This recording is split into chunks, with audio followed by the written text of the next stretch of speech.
हे प्रेम रूप श्री राम कृष्ण करुणामय पालय माम्।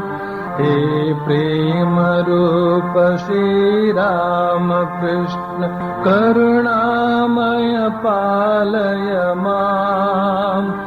हे दीन बंधु श्री शारदेश मम प्राण प्रिय पाहि माम्। हे दीन बंधु श्री शारदेश मम प्राण प्रिय पाहि माम्। हे प्रेम रूप श्री राम कृष्ण करुणामय पालय माम्।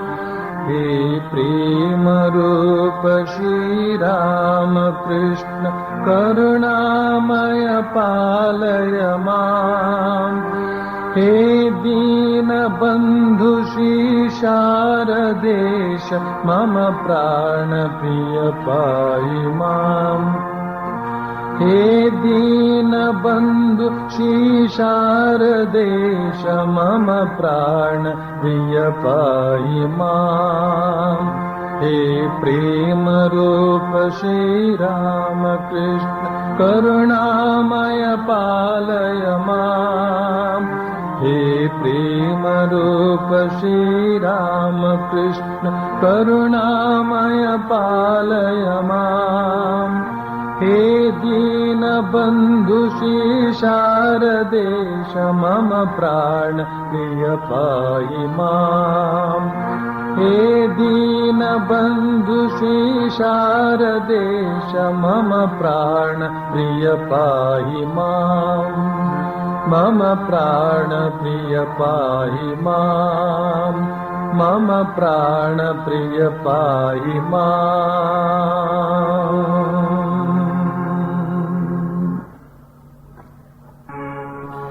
संजयागलो तव की पुदुमन दक्षिणेश्वर यात्ರೆಗೆ परमहंसर तीर्थवाणीय पंच अमृतद पात्ರೆಗೆ संजयागलो तव की पुदुमन दक्षिणेश्वर यात्ರೆಗೆ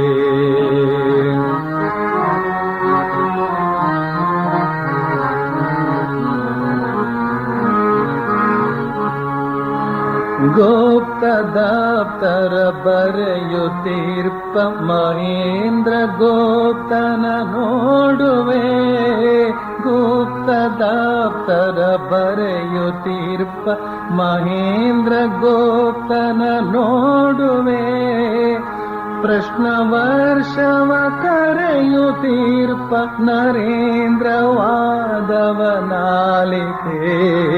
ಸಂಜೆಯಾಗಲು ತವ की पुदु मन दक्षिणेश्वर यात्ರೆಗೆ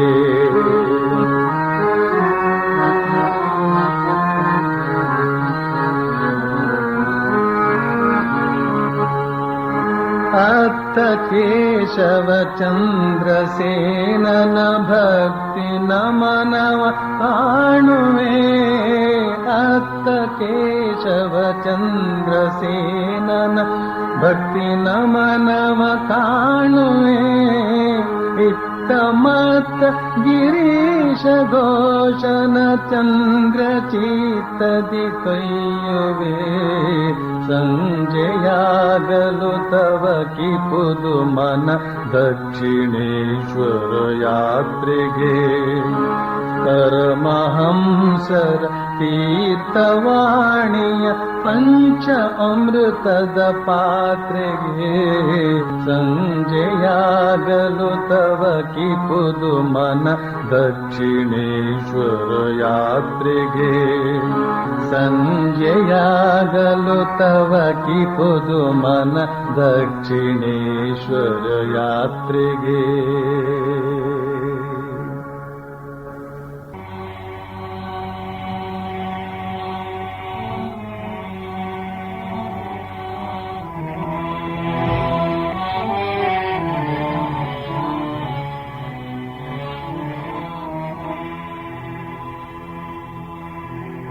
तव कथामृतम् तप्तजीवनम् कविभिरीडितम् कल्मषापहम् श्रवणमङ्गलम् श्रीमदाततम् कृष्ण भुवि गृह्णन्ति ते भूरिदा जना।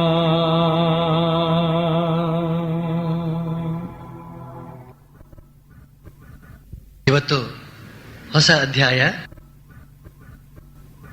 ಶ್ರೀರಾಮಕೃಷ್ಣರು ಮತ್ತು ವಿಜಯ ಗೋಸ್ವಾಮಿ 14ನೇ ಡಿಸೆಂಬರ್ 1882ನೇ ವರ್ಷ ಮಾರ್ಗಶಿರ ಶುಕ್ಲ ಚತುರ್ಥಿ ಗುರುವಾರ. ಮಾಸ್ಟರ್ ಮಹಾಶಯ ಆ ದಿನದ ಹೆಸರನ್ನೆಲ್ಲ ಬರೆದಿಟ್ಟಿದ್ದಾನೆ.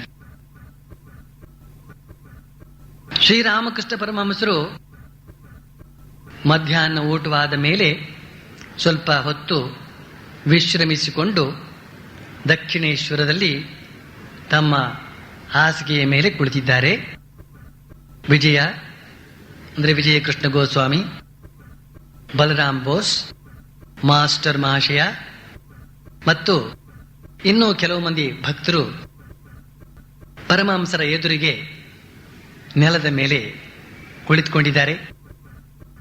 ಬಾಗಿಲಿನ ಮೂಲಕ ಗಂಗಾ ನದಿಯೂ ಕೂಡ ಅವರ ಕಣ್ಣಿಗೆ ಬೀಳ್ತಾ ಇದೆ. ಚಳಿಗಾಲವಾದ್ರಿಂದ ಎಲ್ಲರೂ ಉಣ್ಣೆ ಬಟ್ಟೆಗಳನ್ನ ಹಾಕೊಂಡಿದ್ದಾರೆ. ವಿಜಯಕೃಷ್ಣ ಗೋಸ್ವಾಮಿಗೆ ಆಗಾಗ ಹೊಟ್ಟೆ ಶೂಲೆ ಬರ್ತಾ ಇದ್ದುದರಿಂದ ಆತ ಜೊತೆಯಲ್ಲಿ ಔಷಧಿಯನ್ನು ಕೂಡ ತೆಗೆದುಕೊಂಡು ಬಂದಿದ್ದಾನೆ ಅಂತ ಮಾಸ್ಟರ್ ಮಹಾಶಯ ಪತ್ತೆ ಹಚ್ಚಿ ಅದನ್ನ ನಮ್ಮ ಮುಂದೆ ಇಟ್ಟಿದ್ದಾನೆ. ಬಹಳ ಸ್ವಾರಸ್ಯಕರವಾದಂತಹ ಒಂದು ನಿರೀಕ್ಷಣೆ ಇದು. ಅದನ್ನು ಕೂಡ ಅವನು ಗುರುತಿಸಿದ್ದಲ್ಲದೆ ಈ ಒಂದು ಅದ್ಭುತವಾದಂತಹ ವಚನವೇದ ಅಂತನ್ನುವ ಈ ಗ್ರಂಥದಲ್ಲಿ ಅದನ್ನು ಸೇರಿಸಿದಾನವನು. ಅಂದ್ರೆ ಅವತ್ತಿನ ಒಂದು ದಿನ ಎಷ್ಟು ಜೀವಂತವಾಗಿ ನಮ್ಮ ಕಣ್ಮುಂದೆ ಮೂಡಿ ಬರುತ್ತದೆ ಇಂತಹ ಒಂದು ಸಣ್ಣ ಸಣ್ಣ ವಿವರವನ್ನು ಕೂಡ ಅವನು ಕೊಟ್ಟಿರೋದ್ರಿಂದ. ವಿಜಯಕೃಷ್ಣ ಗೋಸ್ವಾಮಿಗೆ ಆಗಾಗ ಹೊಟ್ಟೆ ನೋವು ಬರ್ತಾ ಇದ್ದುದರಿಂದ ಜೊತೆಯಲ್ಲಿ ಔಷಧಿ ಕೂಡ ತಂದಿದ್ದಾನೆ ಅಂತ ಹೇಳಿ ಅಂತನೂ ವಾಕ್ಯವನ್ನು ಈ ತರ ಹೇಳಿದಾಗ ನಮ್ಮಲ್ಲಿ ಎಷ್ಟೋ ಜನ ತಮ್ಮ ಜೇಬನ್ನೆಲ್ಲ ನೆನಪು ಮಾಡ್ಕೊಳ್ಬಹುದು. ಆದ್ರೆ ಅವರು ಕೂಡ ಹಾಗೇನೆ ಯಾವುದೋ ಹೊಟ್ಟೆ ನೋವೋ ಅಥವಾ ನೆಗಡಿಯೋ ಅಥವಾ ಸೀನೋ ಇನ್ನೆಂಥದ್ದಕ್ಕೋ ಏನೋ ಒಂದು ಔಷಧ ತಂದು, ಅಂದ್ರೆ ಇನ್ನೊಂದು ತರದ ಔಷಧ ತರುವವರು ಇರ್ತಾರೆ, ಅದಕ್ಕೆ ನಶ್ಯ ಅಂತ ಹೇಳ್ತಾರೆ, ಜ್ಞಾನ ತೋರಣ ಅಂತ ಹೇಳ್ತಾರೆ ಅದಕ್ಕೆ. ಅದನ್ನು ಕೂಡ ಆಗಾಗ ಮಧ್ಯೆ ಏರ್ಸೋರು ಇರ್ತಾರೆ ಏನೋ ಗೊತ್ತಿಲ್ಲ. ಆದ್ರೆ ಈ ತರದ ಔಷಧ ತರುವವರು ಕೆಲಸರ್ತಿ ಏನಾಗ್ತದೆ ಅಂತ ಹೇಳಿದ್ರೆ ಶ್ರೀರಾಮಕೃಷ್ಣ ಅದ್ಭುತವಾದಂತಹ ವಾಣಿಯನ್ನು ಕೇಳ್ತಾ ಕೇಳ್ತಾ ಕೇಳ್ತಾ ಕೇಳ್ತಾ ಎಷ್ಟರ ಮಟ್ಟಿಗೆ ಮಗ್ನರಾಗ್ತಾರೆ ಅಂದ್ರೆ ಆ ಔಷಧ ತಗೊಂಡು ಮರ್ತೇ ಹೋಗ್ಬಿಟ್ಟಿರುತ್ತೆ, ತಂದು ಕೂಡ ದಂಡ ಆಗ್ಬಿಟ್ಟಿರುತ್ತೆ. ಇರ್ಲಿ, ಆ ವಿಚಾರ ಬೇರೆ. ವಿಜಯಕೃಷ್ಣ ಗೋಸ್ವಾಮಿ ಸಾಧಾರಣ ಬ್ರಾಹ್ಮ ಸಮಾಜ ಅದರ ವೇತನ ಪಡೀತಾ ಇರುವಂತಹ ಆಚಾರ್ಯರಲ್ಲಿ ಒಬ್ಬ ಅಂತ ಬರೀತಾನೆ ಮಾಸ್ಟರ್ ಮಹಾಶಯ. ಆದ್ರೆ ಈಗ ಈತನಿಗೂ ಆ ಬ್ರಾಹ್ಮ ಸಮಾಜದ ಮುಖ್ಯಸ್ಥರಿಗೂ ಅನೇಕ ವಿಷಯಗಳಲ್ಲಿ ಮತಭೇದ ಬಂದು ನಿಂತಿದೆ. ಈತ ದಯೆ, ನಡತೆ, ಶೀಲ, ಭಗವದ್ಭಕ್ತಿ ಇವುಗಳಲ್ಲಿ ಬಹಳ ಹೆಸರುಗಳನ್ನ ಗಳಿಸಿರುವಂತಹ ಶ್ರೀ ಚೈತನ್ಯ ದೇವನ ಪರಮ ಸ್ನೇಹಿತ ಅದ್ವೈತ ಗೋಸ್ವಾಮಿ ಎಂಬವನ ವಂಶದಲ್ಲಿ ಜನ್ಮ ತಳೆದವನು. ಆದ್ರಿಂದ ಆ ವಂಶದ ರಕ್ತ ಈತನ ನರನಾಡಿಗಳಲ್ಲಿ ಹರಿತಾ ಇದೆ. ವಿಜಯ ಕೃಷ್ಣ ಗೋಸ್ವಾಮಿ ಬ್ರಾಹ್ಮ ಸಮಾಜದ ಅನುಯಾಯಿ ಆಗಿರುವುದರಿಂದ ನಿರಾಕಾರ ಬ್ರಹ್ಮನ ಮೇಲೆಯೂ ಧ್ಯಾನ ಮಾಡ್ತಾ ಇದ್ದಾನೆ. ಆದರೆ ವಂಶ ಪಾರಂಪರ್ಯದಿಂದ ಬಂದಂತಹ ಭಕ್ತಿ ಆತನ ಆಂತರ್ಯದಲ್ಲಿ ಹುದುಗಿಕೊಂಡು ವ್ಯಕ್ತಗೊಳ್ಳುವುದಕ್ಕಾಗಿ ಸುಸಮಯವನ್ನು ಕಾದು ಕುಳಿತಿದೆ ಅಂತ ಬರೀತಾನೆ ಮಾಸ್ಟರ್ ಮಹಾಶಯ. ಆದ್ರಿಂದ ಪರಮಹಂಸರು ಭಗವತ್ ಪ್ರೇಮದಿಂದ ತುಂಬಿ ದುಲುಕಾಡ್ತಾ ಭಗವದೋನ್ಮತ್ತರಾಗಿರುವುದನ್ನು ನೋಡಿ ಆ ವಿಜಯಕೃಷ್ಣ ಗೋಸ್ವಾಮಿ ಮುಗ್ಧನಾಗಿ ಹೋಗಿ ಆಗಾಗ ಬಂದು ಅವರ ಸಹವಾಸ ಮಾಡ್ತಾ ಇದ್ದಾನೆ. ಅವರ ಬಾಯಿಂದ ಬರುವುದೆಲ್ಲವೂ ಅಮೃತಧಾರಿಯೇ ಅಂತ ಆತ ಭಾವಿಸ್ತಾ ಇದ್ದಾನೆ. ಪರಮಹಂಸರು ಭಗವತ್ ಪ್ರೇಮದಿಂದ ಬಾಲಕನ ಹಾಗೆ ನರ್ತಿಸ್ತಾ ಇರೋದನ್ನ ಕಂಡಾಗಲೆಲ್ಲ ವಿಜಯಕೃಷ್ಣ ಗೋಸ್ವಾಮಿಯು ಕೂಡ ಅವರೊಡನೆ ಬೆರೆತು ನರ್ತಿಸ್ತಾನೆ ಅಂತ ಇಷ್ಟು ಮಾತುಗಳನ್ನ ಬರೆದ ಮಾಸ್ಟರ್ ಮಹಾಶಯ. ಇದರಲ್ಲಿ ಆ ಮೊದಲನೇದಾಗಿ ಒಂದು ವಾಕ್ಯ ಇದೆಯಲ್ಲ, ಬ್ರಾಹ್ಮ ಸಮಾಜದ ಮುಖ್ಯಸ್ಥರೊಡನೆ ಇವನಿಗೆ ಭಿನ್ನಾಭಿಪ್ರಾಯ ಹುಟ್ಟುಕೊಂಡು ಬಿಟ್ಟಿದೆ, ಅದರಿಂದ ಅದು ಒಡೆದೋಗ್ತದೆ, ಎರಡು ಬೇರೆ ಬೇರೆ ಪಾರ್ಟಿ ಆಗ್ಬಿಡುತ್ತೆ, ಎರಡು ಬ್ರಾಹ್ಮ ಸಮಾಜ ಆಗ್ಬಿಡುತ್ತೆ. ಇದನ್ನು ಕೂಡ ನಾವು ಗಮನಿಸಕ್ಕೆ ಯೋಗ್ಯವಾದಂತಹ ವಿಷಯವೇ ಆಗಿದೆ. ಸುಮ್ಮನೆ ಹಾಗೆ ಓದ್ಕೊಂಡು ಹೋದ್ರೆ ಹೋಗ್ಬೋದು, ಗಮನಿಸಿದ್ರೆ ಗಮನಿಸಬಹುದು. ನೋಡಿ, ಬ್ರಾಹ್ಮ ಸಮಾಜ ಅಂದ್ರೆ ಪರಬ್ರಹ್ಮದ ಕುರಿತಾದಂತಹ ತತ್ವವನ್ನ ಮನನ ಮಾಡುವ ಉದ್ದೇಶವನ್ನು ಇಟ್ಟುಕೊಂಡಿರುವಂತಹ ಸಂಸ್ಥೆ. ಪರಬ್ರಹ್ಮ ಅಖಂಡ. ಈ ಮನುಷ್ಯರು ಅದಕ್ಕೆ ಕೈ ಹಾಕಿದ್ದು ಅದು ಖಂಡ ತುಂಡು. ಮನುಷ್ಯರು ಯಾವುದಕ್ಕೆ ಕೈ ಹಾಕಿದ್ರು ಕೂಡ ಅದು ಏನಾದ್ರೂ ಒಂದಷ್ಟು ಕೆಲಸ ಮೇಲೆ ಹೋಗರೆ ಆಗದೆ ಇರೋದೇ ಇಲ್ಲ ಅಂತನ್ನೋದಕ್ಕೆ ಇದೊಂದು ಸಾಕ್ಷಿ. ಬೌದ್ಧರಲ್ಲೂ ಕೂಡ ಎರಡು ಪಂಗಡವಾಯಿತು, ಮಹಾಯಾನ ಹೀನಯಾನ ಅಂತ. ಮುಸಲ್ಮಾನರಲ್ಲೂ ಕೂಡ ಇದೆ, ಅವರು ಕೂಡ ಅಖಂಡ ಸಚಿದಾನಂದ ನಿರ್ವಿಕಾರ ಪರಬ್ರಹ್ಮದ ಉಪಾಸಕರು. ಅವರು ಪರಬ್ರಹ್ಮ ಅಂತ ಅವರು ಕರೆಯೋದಿಲ್ಲ, ಆ ವಿಚಾರ ಬೇರೆ. ಅಂತಹ ನಿರ್ಗುಣ ನಿರಾಕಾರ ಅಖಂಡ ಸಚಿದಾನಂದವನ್ನ ಭಾವಿಸತಕ್ಕಂತಹ ವ್ಯಕ್ತಿಗಳು ಅಖಂಡವಾಗಿ ಇರಲಾರರು ಅಂತನ್ನುವ ಒಂದು ಸತ್ಯ ನಮಗೆ ಗೋಚರವಾಗುತ್ತೆ.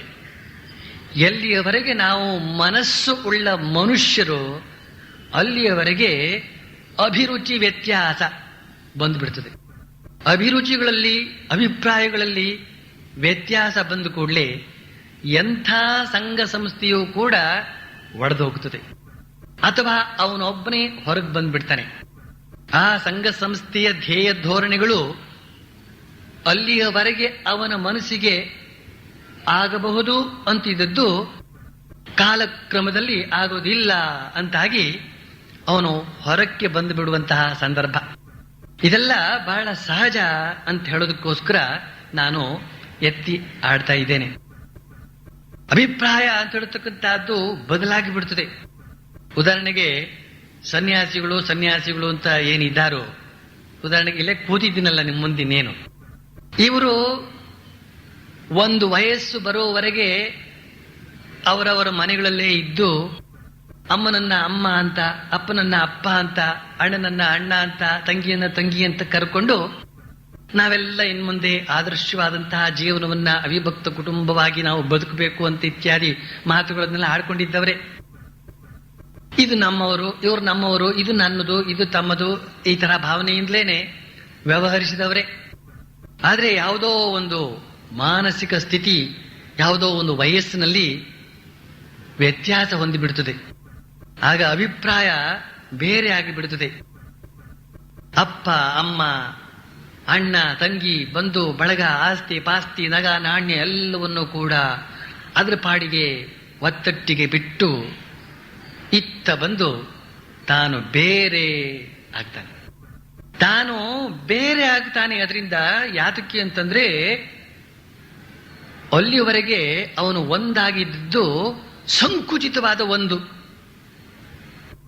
ಈಗ ಬೇರೆಯಾದದ್ದು ಯಾತಕ್ಕೆ ಅಂದ್ರೆ ಅನಂತವಾದ ಒಂದಾಗುವುದಕ್ಕಾಗಿ. ಅದರಲ್ಲೂ ಒಳ್ಳೇದಿದೆ, ಬೇರೆ ಆದ ತಕ್ಷಣ ಕೆಟ್ಟದ್ದೇ ಅಂತ ಭಾವಿಸಬೇಕಾಗಿಲ್ಲ. ಅನಂತತೆಯ ಕಡೆಗೆ ಗಮನವನ್ನ ಹರಿಸಿದಾಗ ಅಭಿಪ್ರಾಯ ವ್ಯತ್ಯಾಸ ಬಂದ್ಬಿಡುತ್ತದೆ. ಸಾಧಾರಣ ಸಾಂಸಾರಿಕರಿಗೂ ಈ ಬಗೆಯ ಸನ್ಯಾಸ ಮನೋಧರ್ಮ ಇರತಕ್ಕಂಥವರಿಗೂ ಅಭಿಪ್ರಾಯ ವ್ಯತ್ಯಾಸ ಬಂದ್ಬಿಡ್ತದೆ. ಆವಾಗ ಮಾತ್ರ ಯಾರು ಎಷ್ಟೇ ಹೇಳಿದ್ರು ಕೂಡ ಹರ್ಗಿಸ್ ಈತ ಕೇಳಲಾರ. ಹೀಗೆ ಆ ವಿಜಯಕೃಷ್ಣ ಗೋಸ್ವಾಮಿ ಇದಾನಲ್ಲ, ಅವನು ಮೊದಲು ಆ ಬ್ರಾಹ್ಮ ಸಮಾಜದಿಂದ ಪ್ರಭಾವಿತನಾಗಿ ಅಲ್ಲಿ ಹೋಗಿ ಸೇರ್ಕೊಂಡವನು. ಕೇಶವಚಂದ್ರ ಸೇನ ಇತ್ಯಾದಿ ಪ್ರಭಾವಿತರಾದಂತಹ ಅಥವಾ ಪ್ರಭಾವಶಾಲಿಗಳಾದಂತಹ ವಾಗ್ಮಿಗಳ ಒಂದು ವರ್ಚಸ್ಸಿನಿಂದಾಗಿ ಇವರು ಆಕರ್ಷಿತರಾಗಿ ಆ ಕಡೆ ಹೋದದ್ದು. ಆದರೆ ಯಾವಾಗ ಶ್ರೀರಾಮಕೃಷ್ಣರು ಇವರ ದೃಷ್ಟಿ ಪಥದಲ್ಲಿ ಕಾಣಿಸಿಕೊಂಡ್ರು. ಆಗ ಅವರ ಒಳಗಡೆ ಇರುವಂತಹ ಬೇರೆ ಸಂಸ್ಕಾರ ಇದೆಯಲ್ಲ, ಸುಪ್ತವಾಗಿದ್ದ ಸಂಸ್ಕಾರ, ಅದಕ್ಕೆ ಅದರ ಅಭಿವ್ಯಕ್ತಿಗೊಂದು ಅವಕಾಶ, ಪ್ರಚೋದನೆ, ಪ್ರೇರಣೆ ಸಿಕ್ಕಿದಂತೆ ಆಗಿಬಿಡ್ತು. ಶ್ರೀರಾಮಕೃಷ್ಣರನ್ನ ನೋಡಿದಾಗ ಅವರಲ್ಲಿ ತುಂಬಿ ಹರಿತಾ ಇದ್ದಂತಹ ಭಕ್ತಿ, ಪ್ರೇಮ, ಭಗವದ್ಭಕ್ತಿ, ಭಗವತ್ ಪ್ರೇಮ, ಅದರ ರಸ, ಆ ರಸಾಸ್ವಾದ ಅಂತ ಹೇಳ್ತಕ್ಕಂತಹದ್ದು ಈ ಬಡಜೀವಿಗೆ ಆದಾಗ ಆ ಬ್ರಾಹ್ಮ ಸಮಾಜದ ತತ್ವಗಳನ್ನೆಲ್ಲ ಒತ್ತಟ್ಟಿಗಿಟ್ಟು ಇತ್ತ ಕಡೆಗೆ ಬರೋಕ್ ಶುರು ಮಾಡಿ ಆಗಾಗ ಬರ್ತಾ ಇದ್ದಾನಂತೆ. ಅಷ್ಟೇ ಅಲ್ಲ, ಮಾಸ್ಟರ್ ಮಾಶೆ ಬರಿತಾನೆ, ಶ್ರೀರಾಮಕೃಷ್ಣರ ಭಕ್ತಿಭಾವ ಭರಿತವಾದ ಕುಣಿತದೊಂದಿಗೆ ತಾನೂ ಕೂಡ ಸೇರ್ಕೊಂಡು ಕುಣಿತಾ ಇದ್ದಂತೆ. ವಿಜಯಕೃಷ್ಣ ಗೋಸ್ವಾಮಿಯ ಭಾವಚಿತ್ರವನ್ನು ನೀವು ನೋಡಬೇಕು. ಭಕ್ತಿಮಯವಾದಂತಹ ಶರೀರ, ಅದು ಸ್ವಲ್ಪ ತುಂಬಿಕೊಂಡಿತ್ತು, ಸ್ವಲ್ಪ ಏನು ಒಳ್ಳೆ ದಪ್ಪದ ಶರೀರ. ಆ ಒಂದು ಪರಿಮಾಣಕ್ಕೆ ತಕ್ಕಂತೆ ಉರುಟಾದ ದುಂಡಗಿರುವಂತಹ ಮಧ್ಯಪ್ರದೇಶ ಅಂದ್ರೆ ಹೊಟ್ಟೆ. ಆ ವ್ಯಕ್ತಿ ಭಾವಭರಿತನಾಗಿ ಶ್ರೀರಾಮಕೃಷ್ಣನೊಂದಿಗೆ ಕುಣಿದಿದ್ರೆ ಅವತ್ತು ಹೇಗೆ ಇದ್ದಿರಬಹುದು ಅಂತ ಅನ್ನೋದನ್ನು ಸ್ವಲ್ಪ ಕಲ್ಪನೆ ಮಾಡಿಕೊಂಡು ನಾವು ಆನಂದಿಸಬಹುದು. ಪ್ರತಿ ಭಾನುವಾರ ಮಾಸ್ಟರ್ ಮಾಶಯ ಮುಂದುವರಿಸ್ತಾ ಬರೀತಾನೆ, ಪ್ರತಿ ಭಾನುವಾರ ಅನೇಕ ಮಂದಿ ಭಕ್ತರು ಪರಮಹಂಸರನ್ನು ಸಂದರ್ಶಿಸಲು ಬರ್ತಾ ಇದ್ದಾರೆ. ಆದ್ರಿಂದ ಯಾರು ಅವರೊಡನೆ ಅನ್ಯೋನ್ಯವಾಗಿ ಬರೀಬೇಕು ಅಂತ ಇದ್ದಾರೋ ಅವರು ಉಳಿದ ಬಿಡುವಿನ ದಿನಗಳಲ್ಲಿ ಇಲ್ಲಿಗೆ ಬರ್ತಾರೆ. ಭಾನುವಾರ ಎಲ್ಲರೂ ಬಂದ್ಬಿಡ್ತಾರೆ. ಎಷ್ಟು ಸಾಧ್ಯ ಆಗುತ್ತೋ ಅವರವರಿಗೆ ಪಡ್ಕೊಳ್ತಾರೆ. ವೈಯಕ್ತಿಕವಾಗಿ ಶ್ರೀರಾಮಕೃಷ್ಣೊಡನೆ ಮಾತನಾಡ್ಕೊಳ್ಳೋಕೆ ಸಾಧ್ಯ ಆಗೋದಿಲ್ಲ, ಸಾರ್ವಜನಿಕರೆಲ್ಲ ಇರೋದ್ರಿಂದ. ಆದ್ರೆ ಯಾರು ಅನ್ಯೋನ್ಯವಾಗಿ ಬರೀಬೇಕು, ವೈಯಕ್ತಿಕವಾಗಿ ಬರೀಬೇಕು, ಶ್ರೀರಾಮಕೃಷ್ಣನಿಗೆ ತಾವು ಮಾತನಾಡಬೇಕು, ಅವ್ರ ಮಾತು ತಾವು ಕೇಳಬೇಕು, ತಾವು ವೈಯಕ್ತಿಕವಾಗಿ ಯಾವುದೋ ಒಂದು ಪ್ರಶ್ನೆಯನ್ನು ಕೇಳಬೇಕು, ಅದಕ್ಕೆ ಪ್ರತ್ಯೇಕವಾದ ಒಂದು ಉತ್ತರವನ್ನು ಪಡೆಯಬೇಕು ಅಂತ ಹೇಳ್ತಕ್ಕಂಥ ಇಚ್ಛೆ ಉಳ್ಳವರು ಯಾವುದೋ ಒಂದು ವಾರದ ದಿನದಲ್ಲಿ ಇಲ್ಲಿಗೆ ಬರ್ತಾ ಇದ್ದಾರೆ ಅಂತನೂ ವರ್ತಮಾನವನ್ನ ಮಾಸ್ಟರ್ ಮಾಶೆ ಕೊಟ್ಟಿದ್ದಾನೆ. ಎಡೆದೇರ್ ಎಂಬ ಗ್ರಾಮದಲ್ಲಿ ವಾಸವಾಗಿದ್ದ ವಿಷ್ಣು ಎಂಬ ಹುಡುಗ ಚೂರಿಯಿಂದ ಕತ್ತು ಕೊಯ್ದುಕೊಂಡು ಆತ್ಮಹತ್ಯೆ ಮಾಡಿಕೊಂಡು ಬಿಟ್ಟ. ಈಗ ಮಾತು ಆತನ ಸಂಬಂಧವಾಗಿ ಆರಂಭವಾಯಿತು. ಶ್ರೀರಾಮಕೃಷ್ಣ ಹೇಳ್ತಾರೆ ಆ ಹುಡುಗನ ಸಂಬಂಧವಾಗಿ, ಆ ಹುಡುಗ ಆತ್ಮಹತ್ಯೆ ಮಾಡಿಕೊಂಡು ಬಿಟ್ಟದ್ದನ್ನು ಕೇಳಿ ನನ್ನ ಮನಸ್ಸು ಕೆಟ್ಟು ಹೋಗ್ಬಿಟ್ಟಿದೆ. ಸ್ಕೂಲ್ನಲ್ಲಿ ಓದ್ತಾ ಇದ್ದ, ಆಗಾಗ ಇಲ್ಲಿಗೆ ಬರ್ತಿದ್ದ, ಮತ್ತೆ ಹೇಳ್ತಾ ಇದ್ದ ಸಂಸಾರ ತನಗೆ ರುಚಿಸ್ತಾ ಇಲ್ಲ ಅಂತ. ಒಮ್ಮೆ ಪಶ್ಚಿಮ ಪ್ರಾಂತಕ್ಕೆ ಹೋಗಿ ಅಲ್ಲಿ ಕೆಲವು ದಿನಗಳನ್ನ ತನ್ನ ಸಂಬಂಧಿಗಳೊಡನೆ ಕಳೆದ. ಅಲ್ಲಿ ಹುಲ್ಲುಗಾವಲು, ಕಾಡು, ಬೆಟ್ಟ ಇವುಗಳ ಕಡೆಗೆ ಹೋಗಿ ಏಕಾಂತದಲ್ಲಿ ಧ್ಯಾನ ಮಾಡ್ತಾ ಇದ್ದ ಆತ. ತನಗೆ ಅನೇಕ ಭಗವದ್ರೂಪ ದರ್ಶನ ಆಗಿದೆ ಅಂತ ಒಮ್ಮೆ ನನಗೆ ತಿಳಿಸಿದ್ದ. ಬಹುಶಃ ಇದು ಆತನ ಕೊನೆಯ ಜನ್ಮ ಇರಬೇಕು. ಹಿಂದಿನ ಜನ್ಮಗಳಲ್ಲಿ ಆತ ಬಹಳವಾಗಿ ಸಾಧನೆ ಮಾಡಿದ್ದ, ಸ್ವಲ್ಪ ಬಾಕಿ ಉಳಿದುಕೊಂಡಿದ್ದಿರ್ಬೇಕು, ಅದು ಈ ಜನ್ಮದಲ್ಲಿ ಮುಗಿದು ಹೋಗ್ಬಿಟ್ಟಿತು ಅಂತ ಹೇಳ್ತಾರೆ ಶ್ರೀರಾಮಕೃಷ್ಣ. ವಿಷ್ಣು ಅನ್ನುವ ಹುಡುಗ ಸ್ಕೂಲ್ನಲ್ಲಿ ಓದ್ತಾ ಇದ್ದಂತೆ ಆತ, ಕಾಲೇಜ್ ಅಲ್ಲ, ಇನ್ನೂ ಯೌವನಾವಸ್ಥೆಗೆ ಕೂಡ ಬಂದಿಲ್ಲ ಆತ. ಆತ ಶ್ರೀರಾಮಕೃಷ್ಣ ಬಳಿಗೆ ಆಗಾಗ ಬರ್ತಾ ಇದ್ದಂತೆ ಒಂದು ಮಾತು ಹೇಳ್ತಾ ಇದ್ದಂತೆ, ನನಗೆ ಸಂಸಾರ ಸಾಕಾಗಿದೆ. ಸಂಸಾರ, ಹುಡುಗನಿಗೆ ಸಂಸಾರ ಸಾಕಾಗಿದೆಯಂತೆ. ಅದೇನು ಸಂಸಾರ ಕಟ್ಟಿದೆ? ಏನು ಸಂಸಾರ ಕಟ್ಟದೆ ಇದ್ರೂ ಕೂಡ ತಂದೆ ತಾಯಿ ಬಂಧು ಬಳಗ ಇಷ್ಟ ಮಿತ್ರ ಅಂತ ಹೇಳ್ತಕ್ಕಂತಹ ಸಂಸಾರ ಅಂತ ಹೇಳ್ತಕ್ಕಂಥದ್ದು ಕೂಡ ಸಾರವತ್ತಾಗಿ ಅವನಿಗೆ ಕಾಣ್ತಾ ಇಲ್ಲ. ಯಾತಕ್ಕೆ? ಅವನಿಗೆ ಭಗವದ್ ದರ್ಶನ ಆಗ್ತಾ ಇದೆ. ಅದೇ ಶ್ರೀರಾಮಕೃಷ್ಣ ಹೇಳಿದ್ರಲ್ಲ, ಪಶ್ಚಿಮ ಪ್ರಾಂತಕ್ಕೆ ಅಂತಂದ್ರೆ ಆ ಕಡೆ ಬೊಂಬಾಯಿ, ಗುಜರಾತು ಇತ್ಯಾದಿ ಪ್ರದೇಶ, ಅಲ್ಲಿ ಅವನ ಸಂಬಂಧಿಕರಿದ್ರೆ ಅಲ್ಲಿಗೆ ಹೋಗಿದ್ದಾಗ ಅವನು ಬಾಕಿ ಉಳಿದ ಸಂಬಂಧಿಗಳೊಡನೆ ಆಟಗೀಟ ಏನು ಆಡ್ತಾ ಇರಲಿಲ್ಲ. ಬದಲಾಗಿ ಹುಲ್ಲುಗಾವಲಿಗೋ ಅಥವಾ ಬಿಟ್ಟ ಪ್ರದೇಶಕ್ಕೋ ಹೋಗ್ಬಿಟ್ಟಿದೆ, ಏಕಾಂತ ಪ್ರದೇಶಕ್ಕೆ ಹೋಗ್ಬಿಟ್ಟು ಧ್ಯಾನದಲ್ಲಿ ನಿರತನಾಗಿ ಕುಳಿತು ಬಿಡ್ತಾ ಇದ್ದಂತೆ. ಅವನಿಗೆ ಆಗಾಗ ಕೆಲವು ಭಗವದ್ ರೂಪ ದರ್ಶನ ಆಗ್ತಾ ಇತ್ತಂತೆ. ಶ್ರೀರಾಮಕೃಷ್ಣಿಗೆ ಬಂದು ಅದನ್ನೆಲ್ಲ ಹೇಳ್ತಾ ಇದ್ದಂತೆ. ಹುಡುಗ ಒಬ್ಬ ಶ್ರೀರಾಮಕೃಷ್ಣಿಗೆ ಬಂದು ಹೇಳ್ತಾ ಇದ್ದಂತೆ. ಎಷ್ಟು ವಿಚಾರಗಳನ್ನ ನಾವು ಇಲ್ಲಿ ಅರ್ಥ ಮಾಡ್ಕೊಳ್ಬೇಕು ಅಂತಂದ್ರೆ, ಆ ಹುಡುಗ ಅಲ್ಲಿ ಇಲ್ಲಿ ಎಲ್ಲಿಗೂ ಹೋಗದೇನೇನೆ ಶ್ರೀರಾಮಕೃಷ್ಣ ಬಳಿಗೆ ಬರಬೇಕಾದ್ರೆ, ಶ್ರೀರಾಮಕೃಷ್ಣ ಅಂತ ಸತ್ವವನ್ನು ಅವನು ಗುರುತಿಸಬೇಕಾದ್ರೆ ತನ್ನ ಮನದ ಭಾವನೆಯನ್ನ ಬಾಕಿ ಉಳಿದಂತ ಯಾವ ಗಣ್ಯ ವ್ಯಕ್ತಿಯೂ ಕೂಡ ಅರಿತು ಸಮಾಧಾನವನ್ನು ಕೊಡ್ಲಾರತಕ್ಕಂಥ ಒಂದು ಪ್ರಜ್ಞೆ ಅವನಿಗೆ ಇರಬೇಕಾದ್ರೆ ಆ ಹುಡುಗನಿಗೆ ಯೋಚನೆ ಮಾಡಿ, ಯಾರೆಂದರೆ ಅವರ ಬಳಿಗೆ ಹೋಗಿ ತನ್ನ ಅಮೂಲ್ಯವಾದಂತಹ ಅನುಭವಗಳನ್ನು ಹೇಳಿ ಅವರ ಹತ್ರ ಚೀಮಾರಿ ಅಂತ ಅನ್ಸ್ಕೊಡಿ, ಏನೋ ನಿನಗೆ ಬುದ್ಧಿ ಕೆಟ್ಟಿದೆ, ನಿನಗೆ ಮಾನಸಿಕ ಚಿಕಿತ್ಸೆ ಕೊಡಬೇಕಾಗಿದೆ ಇತ್ಯಾದಿ ಮಾತುಗಳನ್ನೆಲ್ಲ ಅನಿಸ್ಕೊಳ್ಳುವಂತಹ ಪರಿಸ್ಥಿತಿ. ಯಾರೆಂದ್ರೆ ಅವರೊಡನೆ ಇಂತಹ ಸೂಕ್ಷ್ಮ ವಿಚಾರಗಳನ್ನೆಲ್ಲ ಹೇಳ್ತು ಅಂತ ಹೇಳಿದ್ರೆ ನಮ್ಗದೇ ಗತಿ. ಆ ಹುಡುಗ ಬೇರೆ ಯಾವ ಗಡ್ಡದ ವ್ಯಕ್ತಿ ಹತ್ರಕ್ಕೂ ಹೋಗಲಿಲ್ಲ, ಅಥವಾ ನಾಮ ಹಾಕಿಕೊಂಡಂತ ವ್ಯಕ್ತಿಗಳ ಹತ್ರ ಹೋಗಲಿಲ್ಲ, ಅಥವಾ ಬಾಕಿ ಉಳಿದ ಎಷ್ಟೋ ಜನ ಸನ್ಯಾಸಿಗಳೆಲ್ಲ ಅಲ್ಲಿ ಇದ್ದಿರಬಹುದು, ಅವ್ರ ಬಳಿಗೂ ಹೋಗಲಿಲ್ಲ. ಬದಲಾಗಿ ಶಾಂತವಾಗಿ ಶ್ರೀರಾಮಕೃಷ್ಣ ಬಳಿಗೆ, ಅದೇ ಶ್ರೀ ಮಾಸ್ಟರ್ ಮಾಷೆ ಬರಿತಾನಲ್ಲ, ಭಾನುವಾರ ಬರದೆ ಯಾವುದೋ ವಾರದ ದಿನಗಳಲ್ಲಿ ಬಂದು ಅವರನ್ನ ವೈಯಕ್ತಿಕವಾಗಿ ಭೇಟಿಯಾಗಿ ತನ್ನ ಆತ್ಮೀಯ ಭಾವನೆಗಳನ್ನು ವ್ಯಕ್ತಪಡಿಸಿ ಅವರಿಂದಲೂ ಕೂಡ ಕೆಲವು ಸಲಹೆ ಸೂಚನೆಗಳನ್ನ ಪಡೆದು ಆಲೋಚನೆ ಮಾಡಬೇಕು. ಸರಿಯಾದ ಮುಮುಕ್ಷುಗಳು ಅಥವಾ ಸರಿಯಾದ ಮುಕ್ತ ಪುರುಷರು ಅವರವರಿಗೆ ಸಂಬಂಧಪಟ್ಟ ವ್ಯಕ್ತಿಗಳೊಡನೆ ಮಾತ್ರ ಹೋಗಿ ಸಂಪರ್ಕ ಮಾಡ್ತಾನೆ. ಸ್ವಾಭಾವಿಕವಾದಂತಹ ಒಂದು ಆಕರ್ಷಣೆಯಲ್ಲಿ ಉಂಟಾಗ್ತದೆ. ಭಗವಂತ ಅಂತ ಇರತಕ್ಕಂತಹ ಚೈತನ್ಯ ಒಳಗಡೆ ಹಿಂದ್ಗಡೆ ಇರತಕ್ಕಂತಹ ಚೈತನ್ಯ ಅಂತಂತ ವ್ಯಕ್ತಿಗಳನ್ನೇ ಅಲ್ಲಿ ಹೋಗಿ ಸೇರಿಸ್ತದೆ. ನಾವು ಕೂಡ ಹಾಗಾದ್ರೆ ಎಷ್ಟೋ ಜನ ಸೇರ್ಕೊಂಡಿದ್ದೀವಲ್ಲ, ಅದನ್ನ ನಮ್ಮ ಕರ್ಮ ಸೇರಿಸಿದ್ದದು, ಅದು ಭಗವಂತ ಸೇರಿಸಿದ್ದಲ್ಲ, ಕರ್ಮ. ಎಷ್ಟೋ ಜನರೊಡನೆ ನಾವು ಬೆರೆತಾಡುವ ರೀತಿ ನೋಡಿದ್ರೆ ತಲೆ ತಲೆ ಚಚ್ಚಿಕೊಳ್ಳುವಂತೆ ಆಗೋದಿಲ್ವೇ ಅನುಭವ? ಯಾವಾಗ ಪರಸ್ಪರರ ಸಂಪರ್ಕದಿಂದ ಪರಸ್ಪರರ ಆನಂದ ಉತ್ಕರ್ಷವಾಗುತ್ತಾ ಇದೆ ಅಂದ್ಕೊಂಡು ಬಂದ್ರೆ ಅದು ಭಗವಂತ ಅವ್ರನ್ನ ಹತ್ತು ಸೇರಿಸಿದ್ದ ಅಂತ ಅರ್ಥ. ಕೆಟ್ಟ ಪರಿಸ್ಥಿತಿಯೇ ಉಂಟಾಗ್ತಾ ಇದೆ ಅಂತ ಹೇಳಿದ್ರೆ ಅದು ನಮ್ಮ ಕರ್ಮ ಸೇರಿಸಿದೆ ಹತ್ರ. ಸಕಾಲ ಬಂದು ಕೂಡಲೇ ಅಂತಂತವ್ರನ್ನೇ ಹತ್ರ ಸೇರಿಸಿ ಬಡದಾಡಿಸಿ ನೋವು ಮಾಡಿಸಿ ಏನೇನು ಅನುಭವಿಸ್ಬೇಕು ಅದನ್ನ ಅನುಭವಿಸಿ ಕಳಿಸ್ಬಿಡ್ತದೆ. ಇಲ್ಲಿ ಆ ಹುಡುಗ ಈ ರೀತಿಯಲ್ಲಿ ಬಂದು ಸಂಪರ್ಕವನ್ನು ಇಟ್ಕೊಂಡದಲ್ಲದೇನೆ ಶ್ರೀರಾಮಕೃಷ್ಣ ಅವನ ಬಗ್ಗೆ ಹೇಳ್ತಾರೆ, ಇದು ಆತನ ಕೊನೆಯ ಜನ್ಮ ಆಗಿರಬೇಕು. ಆತ ಹಿಂದಿನ ಹಲವಾರು ಜನ್ಮಗಳಲ್ಲಿ ಬಹಳವಾಗಿ ಸಾಧನೆ ಮಾಡಿದ ಹಾಗೆ ಕಾಣ್ತದೆ. ಎಲ್ಲೋ ಸ್ವಲ್ಪ ಬಾಕಿ ಉಳಿದುಕೊಂಡಿತ್ತು, ಇಷ್ಟೊಂದು ಸಾಧನೆ ಮಾಡಬೇಕಾಗಿತ್ತು. ಎಷ್ಟು ಸಾಧನೆ ಮಹಾ ಅದು ಹುಡುಗ, ಇನ್ನು ಶಾಲೆಗೆ ಹೋಗುವ ಹುಡುಗ ಎಷ್ಟು ಸಾಧನೆ ಮಾಡಿದ್ದಾನವನು. ಏನೋ ಒಂದು 2-3 ವರ್ಷ ಆ ಥರ ಕುಳಿತುಕೊಂಡು ಧ್ಯಾನ ಮಾಡಿರ್ಬೋದು ಅಷ್ಟೇನೆ. ಅಷ್ಟೇ ಬಾಕಿ ಇತ್ತು, ಅದಷ್ಟು ಕೂಡ ಮಾಡಬೇಕಾಗಿತ್ತು. ಭಗವಂತನಿಗೆ ಅಷ್ಟನ್ನು ಕೂಡ ಕೊಡ್ಬೇಕಾಗಿತ್ತು, ಲೆಕ್ಕಾಚಾರ ಸಂಪೂರ್ಣ. ಈ ಮಾತನ್ನ ಹೇಳಿ ಅದನ್ನ ಸಾಬೀತುಪಡಿಸೋದಕ್ಕೆ, ಅಂದ್ರೆ ಎಲ್ಲೋ ಸ್ವಲ್ಪ ಬಾಕಿ ಉಳಿದಿತ್ತು, ಅದಕ್ಕೋಸ್ಕರ ಒಂದು ಜನ್ಮ ಎತ್ತಬೇಕಾಯ್ತು. ಆ ಜನ್ಮದಲ್ಲಿ ಅವುಗಳನ್ನ ಒಂದಿಷ್ಟು ನಾಮಕೆ ವಾಸ್ತೆ ಮಾಡಿ ಮುಗಿಸ್ಬೇಕಾಗಿತ್ತು ಅಂತನ್ನುವ ಹಾಗೂ ಇರುತ್ತದೆ ಒಂದು ಅಂತನ್ನೋದನ್ನ ಪುರಾವೆಯ ಮೂಲಕ ತೋರಿಸೋದಕ್ಕೋಸ್ಕರ, ಅದನ್ನ ದೃಢಪಡಿಸೋದಕ್ಕೋಸ್ಕರ ಒಂದು ಪುಟ್ಟ ಕತೆ ಹೇಳ್ತಾರೆ. ಪೂರ್ವ ಜನ್ಮದ ಸಂಸ್ಕಾರವನ್ನ ಒಪ್ಪಿಕೊಳ್ಬೇಕಾಗ ಇದರ ಸಂಬಂಧವಾಗಿ ಶವ ಸಾಧನೆ ಮಾಡ್ತಾ ಇದ್ದಂತಹ ಒಬ್ಬನ ಕತೆ ಕೇಳಿದ್ದೇನೆ ನಾನು. ಆತ ದಟ್ಟ ಕಾಡಿಗೆ ಹೋಗಿ ಭಗವತಿಯ ಆರಾಧನೆ ನಡೆಸ್ತಿದ್ದ. ಮೊದಲು ಆತನಿಗೆ ಭಯಂಕರ ದರ್ಶನಗಳೆಲ್ಲ ಆದವು. ಕೊನೆಗೆ ಒಂದು ಹುಲಿ ಬಂದು ಆತನನ್ನ ಹಿಡಿದು ಕೊಂದಾಕ್ಬಿಡ್ತು.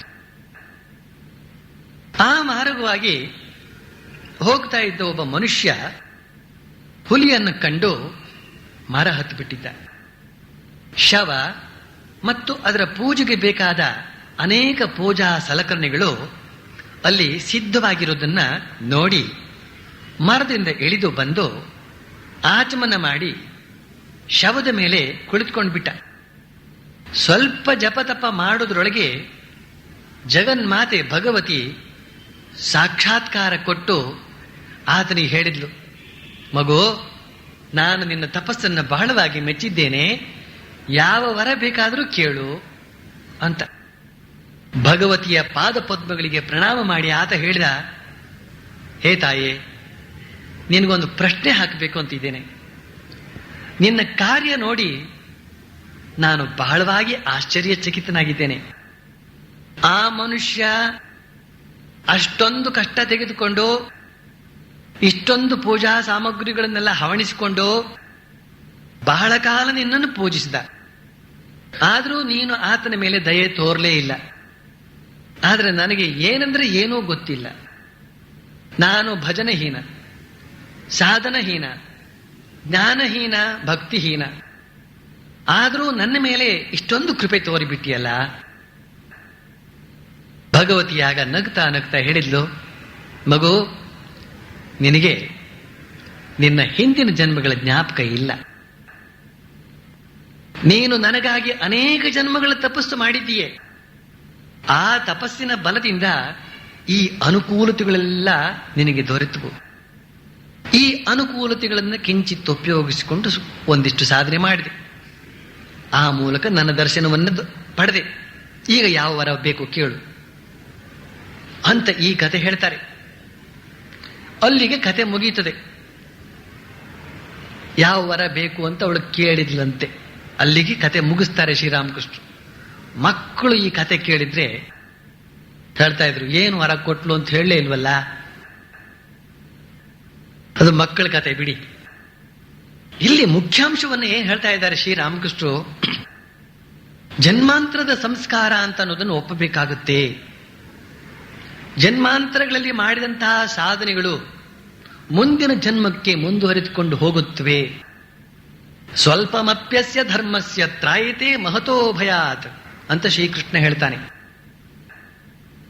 ಅರ್ಜುನ ಹೇಳ್ತಾನೆ, ಧರ್ಮಾಚರಣೆಯನ್ನ ಮಾಡಿ ಅದು ಸಿದ್ಧಿಯನ್ನ ಹೊಂದದೆ ಮಧ್ಯದಲ್ಲೇ ಪ್ರಾಣ ಹೋಯಿತು ಅಂತಂದ್ರೆ ಆ ಕಡೆ ಲೌಕಿಕ ಭೋಗವೂ ಇಲ್ಲ, ಈ ಕಡೆ ಆಧ್ಯಾತ್ಮಿಕ ಯೋಗವೂ ಇಲ್ಲ.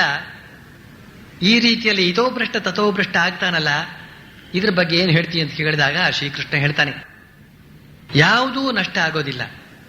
ಮುಂದಿನ ಜನ್ಮದಲ್ಲಿ ಅವನು ಸರಿಯಾದ ಜಾಗದಲ್ಲಿ ಹುಟ್ಟಿ ತಪಸ್ವಿಗಳ ವಂಶದಲ್ಲೇ ಹುಟ್ಟಿ ಅವನು ತನ್ನ ಸಾಧನೆಯನ್ನು ಮುಂದುವರಿಸಿ ಗುರಿಯನ್ನು ತಲುಪುತ್ತಾನೆ.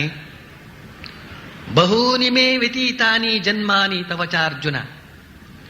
ಅರ್ಜುನ, ನನಗೂ ನಿನಗೂ ಹಲವಾರು ಜನ್ಮಗಳಾದವು. ನಾನು ಆ ಜನ್ಮಗಳ ವಿವರಗಳನ್ನೆಲ್ಲ ಬಲ್ಲೆ, ನೀನು ಮಾತ್ರ ಅರಿಯೆ ಅಂತನ್ನುವ ಮಾತನ್ನು ಹೇಳ್ತಾನೆ ಶ್ರೀಕೃಷ್ಣ. ಹೀಗೆ ಜನ್ಮಾಂತರಗಳ ವರ್ತಮಾನ ನಮಗೆ ಈ ರೀತಿಯಲ್ಲಿ ತಿಳಿದು ಬರುತ್ತದೆ.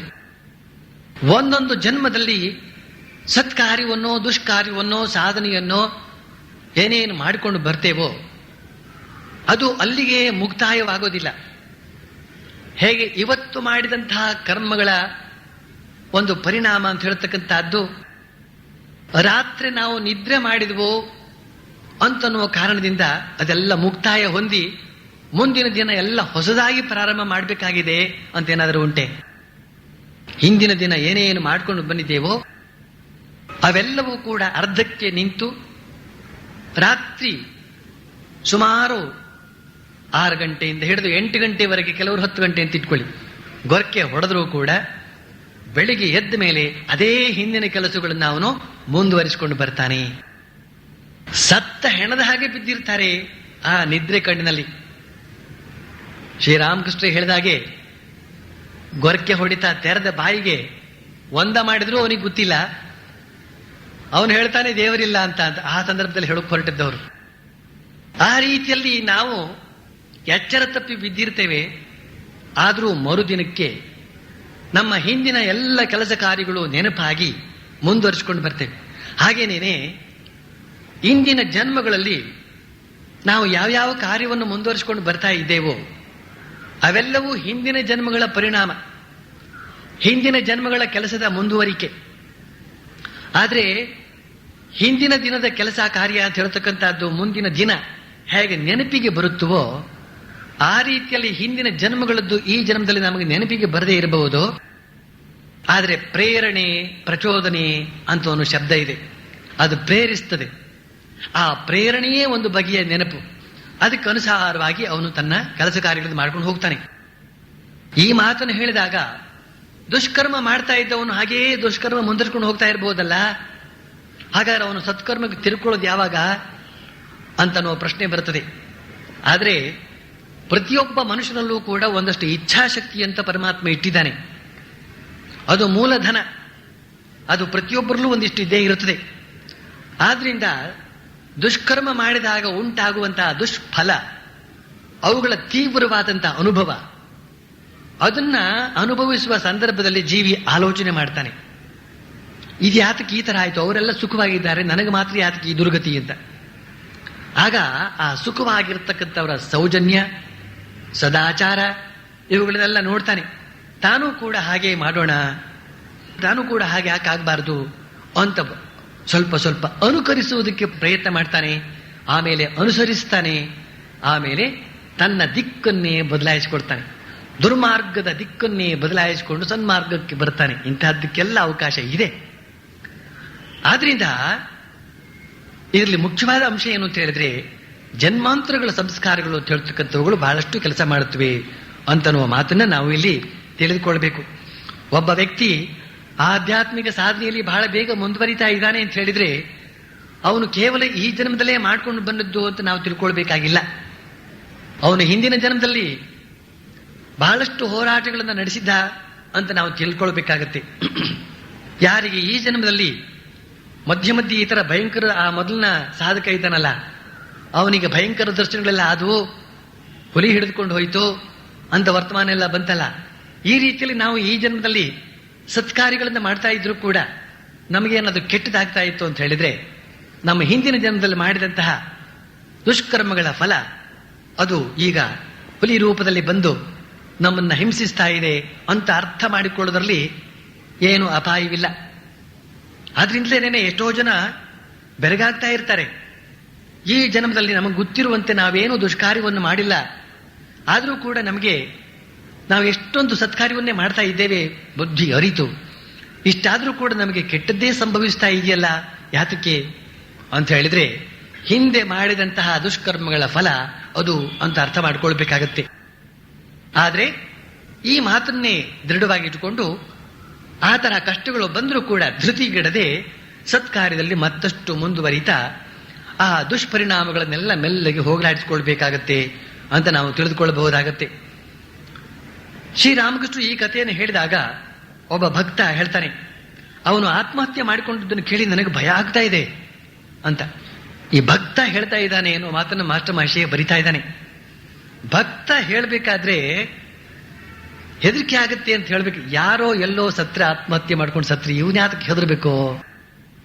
ಅಥವಾ ಇವನ ಮಗ ಏನಾದ್ರೂ ಹೋಗಿ ಅದೇ ತರ ಆಗ್ತಾನೆ ಅಂತನೋ ಆ ರೀತಿ ಭಯವೇ? ಅಥವಾ ತನಗೂ ಕೂಡ ಅದೇ ತರದ ಸಂದರ್ಭ ಬಂದಿತ್ತು ಅಂತ ಹೇಳ್ತಕ್ಕಂಥ ಭಯವೇ ಇದ್ರೂ ಇರಬಹುದು. ಭಕ್ತಿ ಭಾವ ಅಂತ ಹೇಳ್ತಕ್ಕಂತಹದ್ದು ಅಧಿಕವಾದ ಪರಿಸ್ಥಿತಿ ಬಂದಲ್ಲಿ ಆತ್ಮಹತ್ಯೆ ಮಾಡಿಕೊಳ್ಳುವಂತಹ ಸಂದರ್ಭ ತನಗೂ ಎಲ್ಲ ಬಂದ್ಬಿಡುತ್ತೋ ಅಂದ್ರೆ ಈಗ ಇರುವಂತಹ ಸ್ಥಿತಿಯಲ್ಲಿ ಅವನಿಗೆ ಆತ್ಮಹತ್ಯೆ ಮಾಡ್ಕೊಳ್ಳೋದು ಭಯವನ್ನು ಉಂಟು ಮಾಡ್ತಾ ಇದೆ ಅಂತ ಅರ್ಥ. ಆದ್ರೆ ನಿಜವಾಗಿಯೂ ಆ ಸ್ಥಿತಿ ಬಂದಾಗ ಅಂದ್ರೆ ಏನು, ಭಗವದ್ ದರ್ಶನ ಆಗಿ ಆ ಭಗವದ್ ಆನಂದದಿಂದ ಮನಸ್ಸು ಮತ್ತವಾದಾಗ ಈ ಶರೀರ ಏನು ಅನಿಸೋದಿಲ್ಲ ನಮಗೆ. ಇದೊಂದು ಶರೀರ, ಇದೊಂದು ಪವಿತ್ರವಾದದ್ದು, ಇದನ್ನು ಕಾಪಾಡಿಕೊಂಡು ಇಟ್ಟಿರಬೇಕು ಅಂತ ನಾವು ಬುದ್ಧಿ ಬರೋದೇ ಇಲ್ಲ. ಅದನ್ನೆಲ್ಲ ಮುಂದೆ ನಾವು ಇನ್ನೂ ನೋಡ್ಲಿಕ್ಕಿದ್ದೇವೆ. ಶ್ರೀರಾಮಕೃಷ್ಣರು ಆ ಭಕ್ತನ ಮಾತಿಗೆ ಹೇಳ್ತಾರೆ, ಆತ್ಮಹತ್ಯೆ ನಿಸ್ಸಂದೇಹವಾಗಿಯೂ ಮಹಾಪಾಪಕಾರಿವೇ. ಆತ್ಮಹತ್ಯೆ ನಿಸ್ಸಂದೇಹವಾಗಿಯೂ ಮಹಾಪಾಪಕಾರಿವೇ. ಮತ್ತೆ ಮತ್ತೆ ಜನ್ಮವೆತ್ತಿ ಈ ಸಂಸಾರದ ಕೋಟಲೆಗಳನ್ನೆಲ್ಲ ಅನುಭವಿಸಬೇಕಾಗುತ್ತದೆ. ಆತ್ಮಹತ್ಯೆ ಮಾಡಿಕೊಂಡ್ರೆ ಜನ್ಮಗಳು ಜಾಸ್ತಿ, ದುಷ್ಪರಿಣಾಮ ಜಾಸ್ತಿ, ದುಷ್ಪರಿಣಾಮದ ಅನುಭವಗಳು ಜಾಸ್ತಿ. ಆದರೆ ಯಾರೇ ಆಗಲಿ ಭಗವಂತನ ದರ್ಶನ ದೊರೆತ ನಂತರ ಶರೀರವನ್ನು ತ್ಯಜಿಸಿ ಬಿಟ್ಟಿದ್ದೆ ಆದ್ರೆ ಅದು ಆತ್ಮಹತ್ಯೆ ಆಗಲಾರದು. ಆ ರೀತಿಯಾಗಿ ಶರೀರ ತ್ಯಾಗ ಮಾಡುವುದು ತಪ್ಪೇನೂ ಅಲ್ಲ. ಬ್ರಹ್ಮಜ್ಞಾನವನ್ನು ಹೊಂದಿದ ನಂತರ ಕೆಲವರು ಶರೀರವನ್ನು ತ್ಯಜಿಸಿ ಬಿಡ್ತಾರೆ. ಜೇಡಿ ಮಣ್ಣಿನ ಅಚ್ಚಿನಲ್ಲಿ ಚಿನ್ನದ ಪ್ರತಿಮೆಯನ್ನು ಎರಕ ಹೊಯ್ದು ನಂತರ ಆ ಅಚ್ಚನ್ನ ಬೇಕಾದ್ರೆ ಹಾಗೆ ಇಡಬಹುದು, ಇಲ್ಲದಿದ್ರೆ ಒಡೆದು ಹಾಕಿಬಿಡಬಹುದು. ಎಂಥ ಉದಾಹರಣೆ ಕೊಟ್ಟರು ನಮ್ಮ ಮುಂದೆ, ಎಂಥ ಉದಾಹರಣೆ ಇದು. ಈ ಶರೀರ ಅಂತ ಹೇಳ್ತಕ್ಕಂಥದ್ದು ಒಂದು ಅಚ್ಚು. ಇದರೊಳಗಡೆ ನಮ್ಮ ಆಧ್ಯಾತ್ಮಿಕ ವ್ಯಕ್ತಿತ್ವ ಅಂತ ಹೇಳ್ತಕ್ಕಂಥದ್ದು ರೂಪಕ್ಕೆ ಬರಬೇಕಾಗಿದೆ. ಯಾವಾಗ ಈ ಶರೀರದ ಒಳಗಡೆಯೇ ಇರುವಂತಹ ಮನಸ್ಸು, ಬುದ್ಧಿ, ಚಿತ್ತ, ಅಹಂಕಾರ ಅಂತ ಹೇಳ್ತಕ್ಕಂಥವುಗಳನ್ನೇ ಉಪಯೋಗಿಸಿಕೊಂಡು ಭಗವತ್ ಚಿಂತನೆ, ಭಗವತ್ ಸ್ಮರಣೆ, ನಾಮ ಜಪ ಇಂಥವುಗಳನ್ನೇ ಮಾಡ್ತಾ ಮಾಡ್ತಾ ಮಾಡ್ತಾ ಆ ಭಗವಂತನೇ ನಮ್ಮೊಳಗಡೆ ಜಾಗೃತವಾದಾಗ, ಸಂಪೂರ್ಣ ಅವನ ಅಭಿವ್ಯಕ್ತನಾದಾಗ ಅಲ್ಲಿಗೆ ನಮ್ಮ ಆಧ್ಯಾತ್ಮಿಕ ವ್ಯಕ್ತಿತ್ವ ಅಂತ ಹೇಳ್ತಕ್ಕಂಥದ್ದು ಪೂರ್ಣ ರೂಪಕ್ಕೆ ಬಂತು. ಆಮೇಲೆ ಈ ಶರೀರ ಇದ್ರೆಷ್ಟು ಹೋದ್ರೆ ಅಂತನ್ನುವ ಮಾತಿನಲ್ಲಿ ಶ್ರೀರಾಮಕೃಷ್ಣ ಹೇಳ್ತಾರೆ. ಇನ್ನೊಂದು ಕಡೆ ಶ್ರೀರಾಮಕೃಷ್ಣ ಇದನ್ನೇ ಹೇಳ್ತಾರೆ, ಉಗುರು ಉಗುರು, ಈ ಉಗುರು ಇನ್ನೂ ಬೆರಳಿಗೆ ಅಂಟಿಕೊಂಡಿದ್ದಾಗಲೇ ನೀನೇ ಕತ್ತರಿಸ್ತು ಅಂತ ಹೇಳಿದ್ರೆ ರಕ್ತ ಬರ್ತದೆ. ಅದೇ ಬೆಳೆದು ಸ್ವಲ್ಪ ಉದ್ದಕ್ಕೆ ಬಂತು ಅಂತ ಹೇಳಿದ್ರೆ ಕತ್ತರಿಯಿಂದ ಅದನ್ನು ಕತ್ತರಿಸಿದ್ರೂ ಕೂಡ ಅಪಾಯವೇನೂ ಆಗೋದಿಲ್ಲ. ಹಾಗೇನೇನೆ ಈ ಕೂದಲು ಕತ್ತರಿಸಬೇಕು, ಆಗ ನೋವಾಗಬೇಕು. ಯಾಕೆ? ಅದು ನಮ್ದೇ ತಾನೇ ಅದು, ಆದ್ರೆ ನೋವಾಗ್ತಾ ಇಲ್ಲ, ಶರೀರದಿಂದ ಹೊರಗೆ ಬಂತ. ಆದ್ರೆ ಮತ್ತೆ ಮತ್ತೆ ಉದಾಹರಣೆಗೆ ಸನ್ಯಾಸಿಗಳಿಗೆ ಮತ್ತೆ ಮತ್ತೆ ಬಳಸ್ಕೊಳ್ಬೇಕಾಗತ್ತಲ್ಲ, ಅದಕ್ಕೋಸ್ಕರ ಈ ಚರ್ಮವನ್ನೇ ತೆಗೆದು ಬಿಟ್ರೆ ಆಗ ಸರಿ ಹೋಗೋದಿಲ್ಲ. ಇಲ್ಲಿ ಯಾವುದು ಬೆಳೆದು ಹೊರಗೆ ಬಂದಿರ್ತದೋ ಅದು ಹೇಗೆ ನಮ್ಮದು ಅಲ್ಲ ಅಂತನ್ನುವ ಸ್ಥಿತಿಗೆ ಬರ್ತದೋ, ಅದೇ ರೀತಿಯಲ್ಲಿ ಆತ್ಮ ಸಾಕ್ಷಾತ್ಕಾರ ಆದಾಗ, ಭಗವತ್ ಸಾಕ್ಷಾತ್ಕಾರ ಆದಾಗ ಈ ಶರೀರ ಅಂತ ಹೇಳ್ತಕ್ಕಂಥದ್ದು ಬೆಳೆದ ಉಗುರಿನಂತೆ, ಇಲ್ದಿರೋ ಕೂದಲಿನಂತೆ. ಅದನ್ನು ಬೇಕಾದ್ರೆ ಇಟ್ಕೊಳ್ಬಹುದು. ಕೆಲವರು ಫ್ಯಾಷನಿಗೋಸ್ಕರ ಉದ್ದುದ್ದಕ್ಕೆ ಹೀಗೆ ಕತ್ತರಿಸ್ಕೊಂಡು ಇಟ್ಕೊಂಡಿರ್ತಾರೆ ಬೆರಳು. ಅದು ಅವ್ರ ಮೈ ತುರಿಸೋದಕ್ಕೂ ಇರಬಹುದು, ಇನ್ನೊಬ್ಬರನ್ನ ಪರ್ಚೋದಕ್ಕೂ ಇರಬಹುದು, ಯಾತಕ್ಕಾದ್ರೂ ಇರಲಿ. ಅಂತೂ ಆ ಥರ ಇಟ್ಕೊಳ್ಳುವವರು ಇರ್ತಾರೆ. ಅದನ್ನ ಬೇಕಾದ್ರೆ ಇಟ್ಕೊಳ್ಬಹುದು. ರಗಳೆ ಅಂತ ಅದನ್ನು ಕಿತ್ತಾಕ್ತು ಅಂತ ಹೇಳಿದ್ರೆ, ಕತ್ತರಿಸಿ ಆಗ್ತು ಅಂತ ಹೇಳಿದ್ರೆ ಅಪಾಯವೇನೂ ಇಲ್ಲ. ಶ್ರೀರಾಮಕೃಷ್ಣ ಇನ್ನೊಂದು ಮಾತು ಹೇಳ್ತಾರೆ. ತೆಂಗಿನಕಾಯಿ ಉದಾಹರಣೆ ಕೊಡ್ತಾರೆ. ತೆಂಗಿನಕಾಯಿ ಅದಿನ್ನೂ ಹಸಿರಾಗಿರುವಾಗ ಅದರಲ್ಲಿರ್ತಕ್ಕಂಥ ತಿರುಳು ಅದರ ಚಿಪ್ಪಿಗೆ ಅಂಟಿಕೊಂಡಿರುತ್ತದೆ. ಆ ನೀರು ಒಣಗಿ, ಆ ನೀರಿನ ನಂತರ ತಿರುಳು ಕೂಡ ಒಣಗಿ ಅದು ಗಿಟ್ಕಾದಾಗ ಆ ತೆಂಗಿನಕಾಯಿನ ಅಲ್ಲಾಡಿಸ್ತಾ ಇತ್ತು ಅಂತ ಹೇಳಿದ್ರೆ ಗುಡು ಶಬ್ದ ಆಗ್ತದೆ. ಆಗ ಆ ತೆಂಗಿನಕಾಯಿನ ಹೊಡಿರಿ, ಒಳಗಡೆ ಇರ್ತಕ್ಕಂಥ ತಿರುಳು ಸ್ವಲ್ಪವೂ ಹಾಳಾಗುವುದಿಲ್ಲ, ಅದು ಗಟ್ಟಿಯಾಗಿ ಇದ್ ಕಡೆ ಬಂದ್ಬಿಡ್ತದೆ. ಆತ್ಮ ಸಾಕ್ಷಾತ್ಕಾರ ಆದಂತಹ ವ್ಯಕ್ತಿ ಆ ರೀತಿಯಲ್ಲಿ ತೆಂಗಿನಕಾಯಿ ಗಿಟಕನಂತೆ ಇರ್ತಾನೆ. ಹೋ ಇಷ್ಟೇನಾ? ಆತ್ಮ ಸಾಕ್ಷಾತ್ಕಾರ ವ್ಯಕ್ತಿ ಯಾರನ್ನು ಗೊತ್ತಾಯ್ತು ನಮಗೆ. ತೆಂಗಿನಕಾಯಿ ಗಿಟಕು. ಕುರುಡನಿಗೆ ಹಾಲು ಆಗಿದೆ ಅಂತ ಹೇಳಿದ್ರೆ ಕೊಕ್ಕರಿ ಆಗಿದೆ ಅಂತ ಹೇಳಿ ಕೈ ಹೀಗೆಲ್ಲ ತೋರಿಸಿ ಆ ಕಥೆ ನಿಮಗೆ ಹಲವಾರು ಸತಿ ಹೇಳಿದ್ದೆ. ಅದನ್ನ ಆ ರೀತಿಯಲ್ಲಿ ಅರ್ಥ ಮಾಡ್ಕೊಳ್ಬಾರ್ದು. ಇಲ್ಲಿ ಏನನ್ನ ಧ್ವನಿಸ್ತಾ ಇದ್ದಾರೆ, ಏನನ್ನು ಹೇಳೋದಕ್ಕೆ ಇಷ್ಟಪಡ್ತಾ ಇದ್ದಾರೆ, ಆಮೇಲೆ ಬಂಧನ ಅಂತ ಹೇಳ್ತಕ್ಕಂಥದ್ದು ಯಾವುದೂ ಇರೋದಿಲ್ಲ ಈ ಜೀವಿಗೆ ಅಂತನ್ನುವ ಮಾತನ್ನು ನಾವಿಲ್ಲಿ ಅರ್ಥ ಮಾಡ್ಕೊಳ್ಬೇಕಾಗುತ್ತೆ. ಆಗ ಈ ಶರೀರವನ್ನು ನಾಶ ಮಾಡಿಕೊಂಡ್ರೆ ಅದರಿಂದ ಆತ್ಮಹತ್ಯೆ ದೋಷ ಬರುವುದಿಲ್ಲ ಅಂತನ್ನೋದನ್ನು ತಿಳಿಸೋದಕ್ಕೆ ಈ ಉದಾಹರಣೆಗಳ ಮೂಲಕ ಹೇಳ್ತಾರೆ. ಬಳಿಕ ಮುಂದುವರಿಸ್ತಾ ಹೇಳ್ತಾರೆ, ಅನೇಕ ವರ್ಷಗಳ ಹಿಂದೆ ಗೋಪಾಲ್ ಸೇನಾ ಎಂಬ ಹೆಸರಿನ 20 ವರ್ಷದ ಒಬ್ಬ ಯುವಕ ಇಲ್ಲಿಗೆ ಬರ್ತಿದ್ದ. ನನ್ನ ಎದುರಿನಲ್ಲಿ ಆತನಿಗೆ ಎಷ್ಟೊಂದು ಭಾವ ಬಂದು ಬಿಡ್ತಿತ್ತು ಅಂದ್ರೆ ಕೆಳಗೆ ಬಿದ್ದು ಕೈಕಾಲು ಮುರಿದುಕೊಳ್ಳದೆ ಇರಲಿ ಅಂತ ನಮ್ಮ ಹೃದಯ ರಾಮ ಆತನನ್ನು ಹಿಡಿದುಕೊಳ್ಬೇಕಾಗ್ತಿತ್ತು. ಆ ಯುವಕ ಒಂದು ದಿನ ಇದ್ದಕ್ಕಿದ್ದ ಹಾಗೆ ನನ್ನ ಕಾಲು ಹಿಡಿದುಕೊಂಡು ಹೇಳಿದ, ಮತ್ತೆ ನಾನು ನಿಮ್ಮ ದರ್ಶನಕ್ಕಾಗಿ ಬರೋದಕ್ಕಾಗೋದಿಲ್ಲ, ನಮಸ್ಕಾರ ಅಂತ. ಕೆಲವು ದಿನಗಳಲ್ಲೇ ವರ್ತಮಾನ ಕೇಳಿದೆ, ಆತ ಶರೀರ ತ್ಯಾಗ ಮಾಡಿಬಿಟ್ಟ ಅಂತ. ಹೀಗೆ ಇನ್ನೊಂದು ಉದಾಹರಣೆ ಕೊಡ್ತಾ ಇದ್ದಾರೆ. ಎಷ್ಟು ಜನ ಇದೇ ರೀತಿಯಲ್ಲಿ ಗುಟ್ಟಾಗಿ ಬಂದು ಹೋಗಿರಬಹುದು ಶ್ರೀರಾಮಕೃಷ್ಣ ಹತ್ರ, ಎಷ್ಟು ಜನ ಮುಕ್ತರಾಗಿ ಹೋಗಿರಬಹುದು ಅಂತ ಊಹಿಸೋದಕ್ಕೆ ಈ ಎರಡೆರಡು ಒಂದೊಂದು ಉದಾಹರಣೆ ಸಾಕಾಗುತ್ತೆ ನಮಗೆ. ಹಾಗೇನೇನೆ ಶ್ರೀರಾಮಕೃಷ್ಣರು ಮುಂದುವರಿಸ್ತಾ ಹೇಳ್ತಾರೆ, ಜೀವರಲ್ಲಿ 4 ದರ್ಜೆಯವರಿದ್ದಾರೆ ಅಂತ ಶಾಸ್ತ್ರದಲ್ಲಿ ಹೇಳಿದೆ. ಬದ್ಧ, ಮುಮುಕ್ಷು, ಮುಕ್ತ, ನಿತ್ಯ ಅಂತ. ಬದ್ಧ, ಮುಮುಕ್ಷು, ಮುಕ್ತ, ನಿತ್ಯ ಅಂತ. ಈ ಜಗತ್ತು ಮೀನಿನ ಬಲೆ ಇದ್ದ ಹಾಗೆ, ಜೀವ ಮೀನಿದ್ದ ಹಾಗೆ, ಭಗವಂತ ಯಾರ ಮಾಯೆಯಿಂದ ಈ ಜಗತ್ತು ವ್ಯಕ್ತವಾಗಿದೆಯೋ ಆ ಭಗವಂತ ಇದ್ದಾನಲ್ಲ ಅವನೇ ಬೆಸ್ತ ಇದ್ದ ಹಾಗೆ. ಬೆಸ್ತನ ಬಲೆಗೆ ಮೀನು ಬಿದ್ದಾಗ ಕೆಲವು ಮೀನುಗಳು ಬಲೆಯನ್ನ ಕತ್ತರಿಸಿ ಓಡಿ ಹೋಗೋದಕ್ಕೆ, ಅಂದ್ರೆ ಬಂಧನದಿಂದ ಪಾರಾಗೋದಕ್ಕೆ ಯತ್ನಿಸುತ್ತವೆ. ಇವನ್ನೇ ಮುಮುಕ್ಷು ಜೀವಕ್ಕೆ ಹೋಲಿಸಬಹುದು. ಬಂಧನದಿಂದ ಪಾರಾಗೋದಕ್ಕೆ ಯತ್ನಿಸಿದ ಮೀನುಗಳಲ್ಲಿ ಎಲ್ಲವೂ ಪಾರಾಗಿ ಬಿಡೋದಕ್ಕೆ ಸಾಧ್ಯವಿಲ್ಲ. ಎಲ್ಲೋ 3-4 ಮೀನು ದಬಕ್ ದಬಕ್ ಅಂತ ಶಬ್ದ ಮಾಡಿ ಓಡಿ ಹೋಗುತ್ತವೆ. ಆಗ ಜನ ಹೇಳ್ತಾರೆ, ಓ ಅಲ್ಲೊಂದು ಬಹಳ ದೊಡ್ಡದು ತಪ್ಪಿಸ್ಕೊಂಡು ಹೋಯ್ತು ಅಂತ. ಈ 3-4 ಮೀನುಗಳನ್ನ ಮುಕ್ತ ಜೀವರಿಗೆ ಹೋಲಿಸಬಹುದು. ಕೆಲವು ಮೀನುಗಳು ಸ್ವಾಭಾವಿಕವಾಗಿಯೇ ಅಷ್ಟು ಎಚ್ಚರಿಕೆ ಉಳ್ಳವು, ಅವು ಎಂದಿಗೂ ಬಲೆಗೆ ಬೀಳದೇ ಇಲ್ಲ. ನಾರದನೇ ಮೊದಲಾದ ನಿತ್ಯ ಜೀವರು ಎಂದಿಗೂ ಈ ಸಂಸಾರದ ಬಲೆಗೆ ಬೀಳೋದೇ ಇಲ್ಲ. ಆದರೆ ಮೀನುಗಳಲ್ಲಿ ಅಧಿಕಾಂಶ ಬಲೆಗೆ ಬೀಳುತ್ತವೆ. ಆದರೂ ಅವಕ್ಕೆ ತಾವು ಬಲೆಗೆ ಬಿದ್ದಿರೋದ್ರ ಮತ್ತು ಒಡನೆ ಸಾಯಬೇಕಾಗಿರೋದ್ರ ಪ್ರಜ್ಞೆ ಇರೋದಿಲ್ಲ. ಬಲೆಗೆ ಬಿದ್ದೊಡನೆಯೇ ಅವು ನೇರವಾಗಿ ಬಲೆಯೊಳಗೆ ಓಡಿ ಹೋಗಿ ಅದರ ಬದಿಯನ್ನು ಹೊಕ್ಕು ತಮ್ಮನ್ನು ಮರೆಮಾಚಿಕೊಳ್ಳೋದಕ್ಕೆ ಪ್ರಯತ್ನ ಪಡುತ್ತವೆ. ಬಂಧನದಿಂದ ಪಾರಾಗೋದಕ್ಕೆ ಸ್ವಲ್ಪವೂ ಪ್ರಯತ್ನ ಮಾಡೋದಿಲ್ಲ. ಅದಕ್ಕೆ ಬದಲು ಆ ಬದಿಯನ್ನ ಇನ್ನೂ ಆ ಬದಿಯನ್ನು ಹಿಡಿದುಕೊಂಡು ಇನ್ನೂ ಆಳಕ್ಕೆ ಹೋಗುತ್ತವೆ. ಇದನ್ನೇ ಬದ್ಧ ಜೀವರಿಗೆ ಹೋಲಿಸಬಹುದು. ಈ ಮೀನು ಬಲೆಗೆ ಸಿಕ್ಕಿಬಿದ್ದಿವೆ, ಆದರೂ ಇವು ಭಾವಿಸುತ್ತವೆ ತಾವು ಸುರಕ್ಷಿತವಾಗಿ ಇದ್ದೇವೆ ಅಂತ. ಬದ್ಧ ಜೀವರು ಜಗತ್ತಿನಲ್ಲಿ ಅಂದ್ರೆ ಕಾಮಕಾಂಚನದಲ್ಲಿ ಆಸಕ್ತರಾಗಿ ಬಿಟ್ಟಿದ್ದಾರೆ. ಕಳಂಕ ಸಾಕರದಲ್ಲಿ ಬಹಳವಾಗಿ ಮಗ್ನರಾಗಿ ಬಿಟ್ಟಿದ್ದಾರೆ. ಆದರೂ ಭಾವಿಸ್ತಾರೆ ತಾವು ಸೌಖ್ಯವಾಗಿ ಇದ್ದೇವೆ ಅಂತ. ಮುಮುಕ್ಷುಗಳಿಗೆ ಮತ್ತು ಮುಕ್ತರಿಗೆ ಈ ಜಗತ್ತು ದೊಡ್ಡ ಆಳವಾದ ಬಾವಿಯ ಹಾಗೆ ಕಾಣುತ್ತದೆ, ಹೇಯವಾಗಿಯೇ ಕಾಣುತ್ತದೆ. ಅದಕ್ಕಾಗಿಯೇ ಕೆಲವರು ಬ್ರಹ್ಮಜ್ಞಾನ ದೊರೆತ ನಂತರ, ಭಗವತ್ ಸಾಕ್ಷಾತ್ಕಾರದ ದೊರೆತ ನಂತರ ಶರೀರವನ್ನ ತ್ಯಜಿಸಿ ಬಿಡ್ತಾರೆ. ಆದರೆ ಆ ವಿಧದ ಶರೀರ ತ್ಯಾಗ ಬಹಳ ದೂರದ ಮಾತು ಅಂತ ಶ್ರೀರಾಮಕೃಷ್ಣರು ಹೇಳ್ತಾರೆ. ಬಹಳ ಸ್ವಾರಸ್ಯವಾಗಿದೆ ಈ ಮೀನಿನ ಕತೆ. ಬದ್ಧ ಜೀವರು, ಮುಮುಕ್ಷು ಜೀವರು, ಮುಕ್ತ ಜೀವರು, ನಿತ್ಯ ಜೀವರು. ನಿತ್ಯರು ಜೀವರಲ್ಲ, ಅವರೇಶ್ವರ ಕೋಟಿಗಳು. ಅವರೆಂದಿಗೂ ಬಲೆಗೆ ಬೀಳೋದೇ ಇಲ್ಲ. ಬಲೆ ಬರಬೇಕಾದ್ರೆ ಮೊದಲೇನೇನೆ ಅವರು ಹತ್ತ ಕಡೆ ಹೋಗಿ ಆಗಿರುತ್ತೆ. ಮುಕ್ತರಾದವರು ಪ್ರಯತ್ನ ಪಟ್ಟು ಹತ್ತ ಕಡೆಗೆ ಹೋಗ್ಬಿಟ್ಟಿರ್ತಾರೆ. ಮುಮುಕ್ಷುಗಳಾದವರು ಒದ್ದಾಡ್ತಾ ಇರ್ತಾರೆ. ಬದ್ಧರಾದವರು ಅದನ್ನೇ ಕಚ್ಚಿಕೊಂಡಿರ್ತಾರೆ.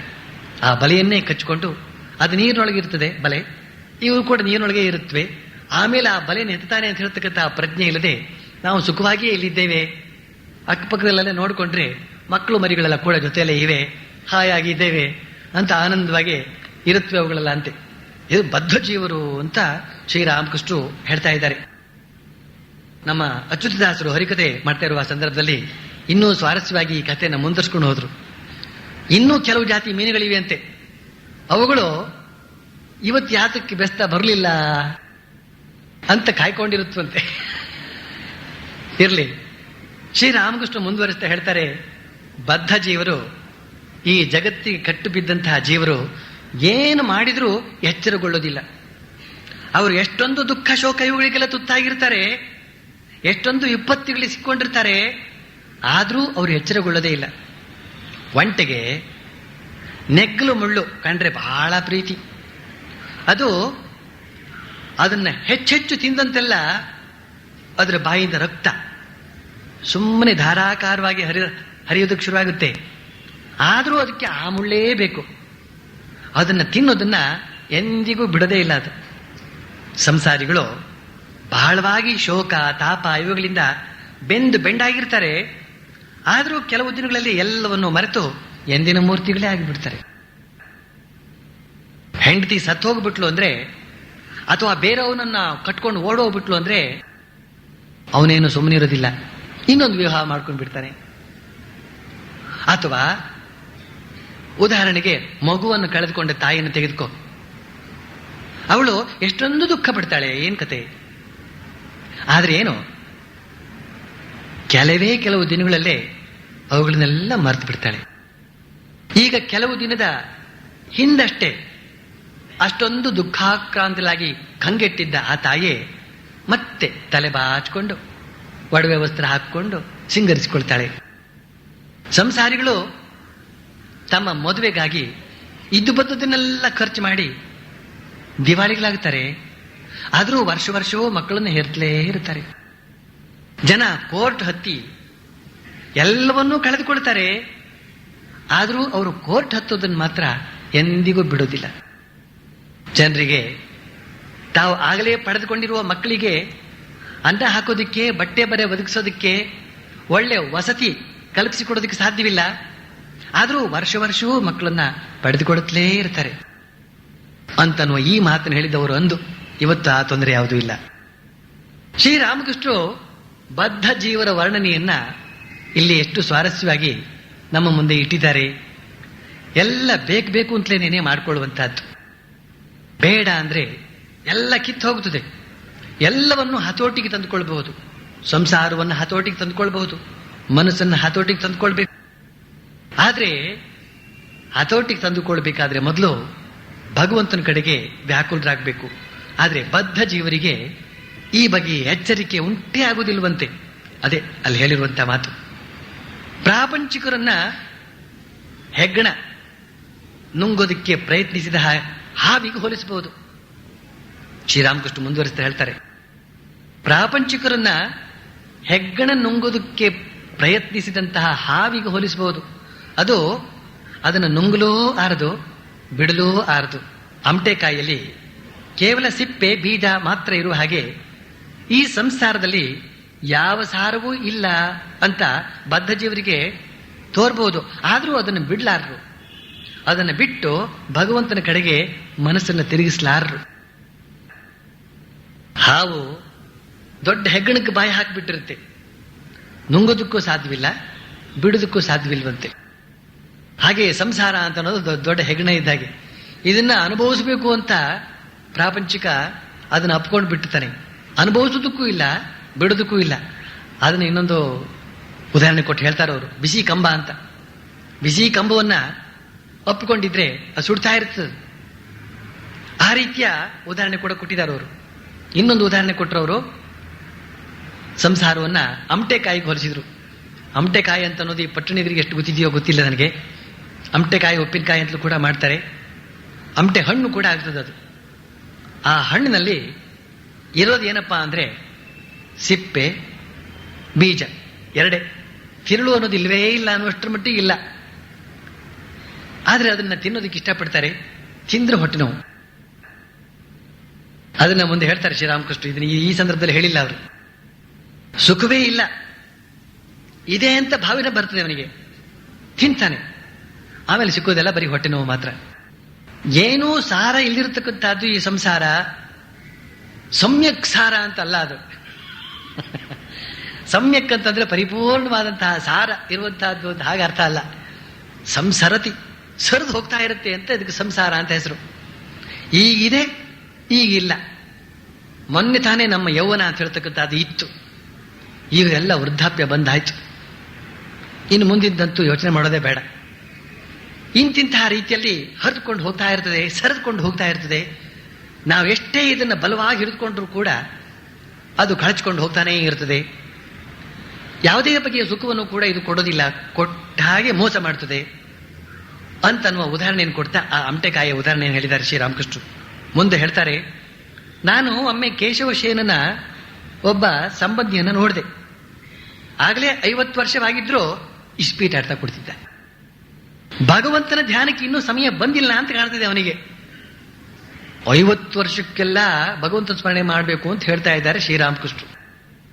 80 ವರ್ಷ ಆಗ್ಲಿಲ್ವಲ್ಲ ಇನ್ನು ಅಂತಲೇ ಲೆಕ್ಕ ಹಾಕೋರು ನಮ್ಮ ಸಮಾಜದಲ್ಲಿ ಇರುವಾಗ ಈ 50 ವರ್ಷ ಯಾವ ಲೆಕ್ಕ? 50 ವರ್ಷ ಅಂತ ಹೇಳ್ತಕ್ಕಂಥದ್ದು ಕೂಡ ಎಷ್ಟೋ ಜನರಿಗೆ ಯೌವನ. 60 ವರ್ಷವೂ ಕೂಡ ಆಸೆ ಮಾತ್ರ ಯೌವನ ಅಷ್ಟೇ, ಶರೀರ ಅಲ್ಲ. ಆಸೆ ಎಷ್ಟು ಬಲವಾಗಿರುತ್ತದೆ. ಶ್ರೀರಾಮಕೃಷ್ಣರು ಈ ವಯಸ್ಸು ಆದ ಮೇಲೂ ಕೂಡ ಇಸ್ಪೀಟ್ ಆಡ್ತಾ ಸಮಯವನ್ನು ಹಾಳು ಮಾಡ್ಕೊಳ್ತಾ ಇದ್ದಾರಲ್ಲ ಅಂತ ದುಃಖಿಸ್ತಾ ಇದ್ದಾರೆ. ವಯಸ್ಸಾದ ಮೇಲೆ ಇಸ್ಪೀಟ್ ಆಡಿದ್ರೆ ಏನ್ ತಪ್ಪು? ಇದ್ರ ಹೊತ್ತು ಹೋಗುದು ಹೇಗೆ ಅವನಿಗೆ?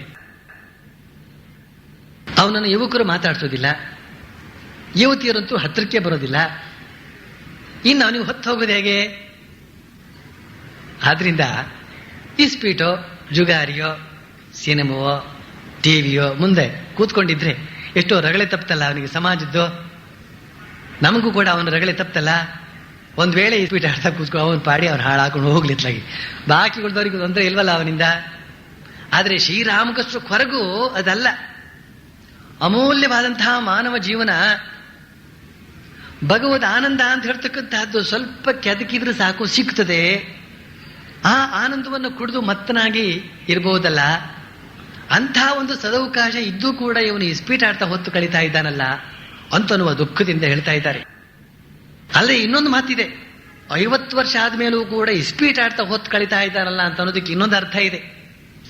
50 ವರ್ಷದ ಹೊತ್ತಿಗೆ ಈ ಸಂಸಾರದ ಹಣೆ ಬರಹ ಅವನಿಗೆ ಗೊತ್ತಾಗಬೇಕಾಗಿತ್ತು. ಈ ಸಂಸಾರದ ಹಣೆ ಬರಹ ಏನೋ, ಅದೇ ಊಟ, ಅದೇ ತಿಂಡಿ, ಅದೇ ನಿದ್ರೆ, ಅದೇ ಹೊಟ್ಟೆ ನೋವು, ಅದೇ ತಲೆನೋವು, ಅದೇ ಸ್ನಾನ ಇತ್ಯಾದಿ. ಏನಿದೆ? ಅದೇ ಚಳಿಗಾಲ, ಅದೇ ಮಳೆಗಾಲ, ಅದೇ ಸೆಗೆಗಾಲ, ಅದೇ ವಸಂತಕಾಲ ಅಂತ ಏನಾದ್ರು ಸಂತೋಷ ಪಡೋದಕ್ಕೆ ಒಂದಿಷ್ಟು ಸ್ವಲ್ಪ ಹೊತ್ತು. ವರ್ಷ ಅದೇ ಬರ್ತಾ ಇದೆ ವಿನಃ ಯುಗಾದಿ ಬಂತು, ಹೊಸ ಹೊಸ ಯುಗಾದಿ, ಹೊಸ ಹೊಸ ಯುಗ ಅಂತ ಸುಮ್ಮನೆ ಭ್ರಮಿಸೋದಷ್ಟೇನೆ. ಕೊನೆ ನೋಡಿದ್ರೆ ಅದೇ ಹಣೆ ಬರಹ, ಮನೇಲಿ ಅದೇ ತಾಪತ್ರಯಗಳು. ಈ ಒಂದು ಹೊಸ ಯುಗಾದಿಯಲ್ಲಿ, ವಿಭವ ಯುಗಾದಿಯಲ್ಲಿ ಏನೋ ಸಂಭ್ರಮ ಆಗ್ತಿದೆ. ನೋಡಿದ್ರೆ ಏನ್ ವಿಭವ ಆಯ್ತು ನಿಮಗೆ? ವೈಭವ ಏನು ಬಂತು? ಈ ಒಂದು ವರ್ಷ ವೈಭವದಿಂದ ಏನು ವೈಭವದಿಂದ ಕಳೆದ್ರಿ? ಯಾವ ಯುಗಾದಿಯಲ್ಲಿ ನಿಮಗೆ ಏನಾಯ್ತು? ಯಾವ ಒಂದು ವರ್ಷದ ಅವಧಿಯಲ್ಲಿ ಪರಿಪೂರ್ಣವಾದಂಥ ಸುಖವನ್ನು ಏನು ಪಟ್ರಿ? ಏನೂ ಇಲ್ಲ. ಅದೇ ಬೇವು, ಅದೇ ಬೆಲ್ಲ, ಮತ್ತೆ ಮತ್ತೆ ತಿನ್ನಿ. ಇದರೊಳಗೆ ನಾವೇನೋ ಹೊಸತನ್ನು ಕಾಣೋದು, ಮೋಹದಿಂದ ಮೋಸ ಹೋಗೋದು. ಭಗವಂತ ಕೂಡ ಮೋಸಗಾರ ಅಂದ್ರೆ ಈ ಪ್ರಕೃತಿ ಇದೆಯಲ್ಲ, ಪ್ರಕೃತಿ ಇದನ್ನೇನ್ ಮಾಡ್ತಾನೆ, ಚಳಿಗಾಲದಲ್ಲಿ ಎಲೆಗಳನ್ನೆಲ್ಲ ಒಣಗಿಸ್ಬಿಡ್ತಾನೆ, ಬೀಳಿಸ್ಬಿಡ್ತಾನೆ, ಮರಗಳನ್ನೆಲ್ಲ ಖಾಲಿ ಮಾಡಿಬಿಡ್ತಾನೆ. ಜನಗಳ ಮನಸ್ಸಿಗೆ ಒಂದು ರೀತಿಯಲ್ಲಿ ಕರ್ಕರೆ ಆಗ್ಬೇಕು, ಒಂಥರ ಬೋರ್ ಆಗ್ಬೇಕು. ಯಾತಕ್ಕೆ ಬೋರ್ ಆಗ್ಬೇಕು ಗೊತ್ತೇನೋ? ಆಮೇಲೆ ಬರುತ್ತೆ ವಸಂತ ಕಾಲ, ಚಿಗುರಿಸ್ತಾನೆ, ಎಲ್ಲ ಚಿಗುರ್ತು ನಳನಳಿಸ್ತಾ ಇದೆ. ಆಗ ಕವಿಗಳು ಕವಿತೆ ಕೊಟ್ಟೋದೇನೋ, ಚಿತ್ರಗಾರರು ಚಿತ್ರ ಬರೆಯೋದೇನೋ, ಬಗೆ ಬಗೆಯ ಹಸಿರು ಕೆಂಪು ನಾನಾ ವರ್ಣರಂಜಿತವಾದಂತಹ ಚಿತ್ರವನ್ನು ರಚಿಸೋದೇನೋ, ಬಾಕಿ ಉಳಿದ ವಿಲಾಸಿಗಳೆಲ್ಲ ಸುತ್ತಮುತ್ತ ಆ ತೋಟದಲ್ಲಿ ಸಂಚರಿಸೋದೇನೋ, ಏನೋ ಒಂದು ಹೊಸತನದ ಅನುಭವವನ್ನು ಮಾಡಿಕೊಂಡು ಜೀವನ ಬಹಳ ಚೆನ್ನಾಗಿದೆ. ಮೋಸ. ಕಳೆದ ವರ್ಷ ಇದನ್ನೇ ಅವನು ಅನುಭವಿಸಿದ್ದು, ಆದ್ರೆ ಹಿಂದಿನ ವರ್ಷವೂ ಅದನ್ನೇ ಅವನು ಅನುಭವಿಸಿದ್ದು. ಆದ್ರೆ ಭಗವಂತ ಏನ್ ಮಾಡ್ತಾನೆ, ಇದ್ದಕ್ಕಿದ್ದಾಗೆ ಅದನ್ನೆಲ್ಲ ನಾಶ ಮಾಡಿದ ಹಾಗೆ ಮಾಡಿ, ಏನೋ ಒಂದು ಬೋರ್ತನವನ್ನ ಉಂಟು ಮಾಡಿ, ಒಂದು ಹೊಸತನವನ್ನು ಚಿಗುರಿಸಿದಾಗ ಮಾಡಿ, ನಮ್ಮ ಸಣ್ಣ ಬುದ್ಧಿಗೆ ಅದೇ ಅದ್ಭುತ ಅಂತನ್ನುವಾಗ ಮಾಡಿಸಿ ಅವನನ್ನು ಮರೆಸ್ಬಿಡ್ತಾನೆ. ಈ ಎಲ್ಲ ಸೃಷ್ಟಿ ವೈಚಿತ್ರ್ಯದ ಹಿನ್ನೆಲೆಯಲ್ಲಿ ಈ ಸೃಷ್ಟಿಗೆ ಕಾರಣನಾದ ಪರಮಾತ್ಮ ಆನಂದ ಸ್ವರೂಪಿಯಾಗಿದ್ದಾನೆ, ಸುಂದರನಾಗಿದ್ದಾನೆ, ಸತ್ಯನಾಗಿದ್ದಾನೆ, ಶಿವನಾಗಿದ್ದಾನೆ ಅಂತ ಹೇಳ್ತಕ್ಕಂಥ ತತ್ವವನ್ನು ನಮ್ಮ ಮನಸ್ಸಿನಿಂದ ಮರೆಮಾಚಿಸಿ ಇದನ್ನು ಕಾಣಿಸ್ತಾನೆ.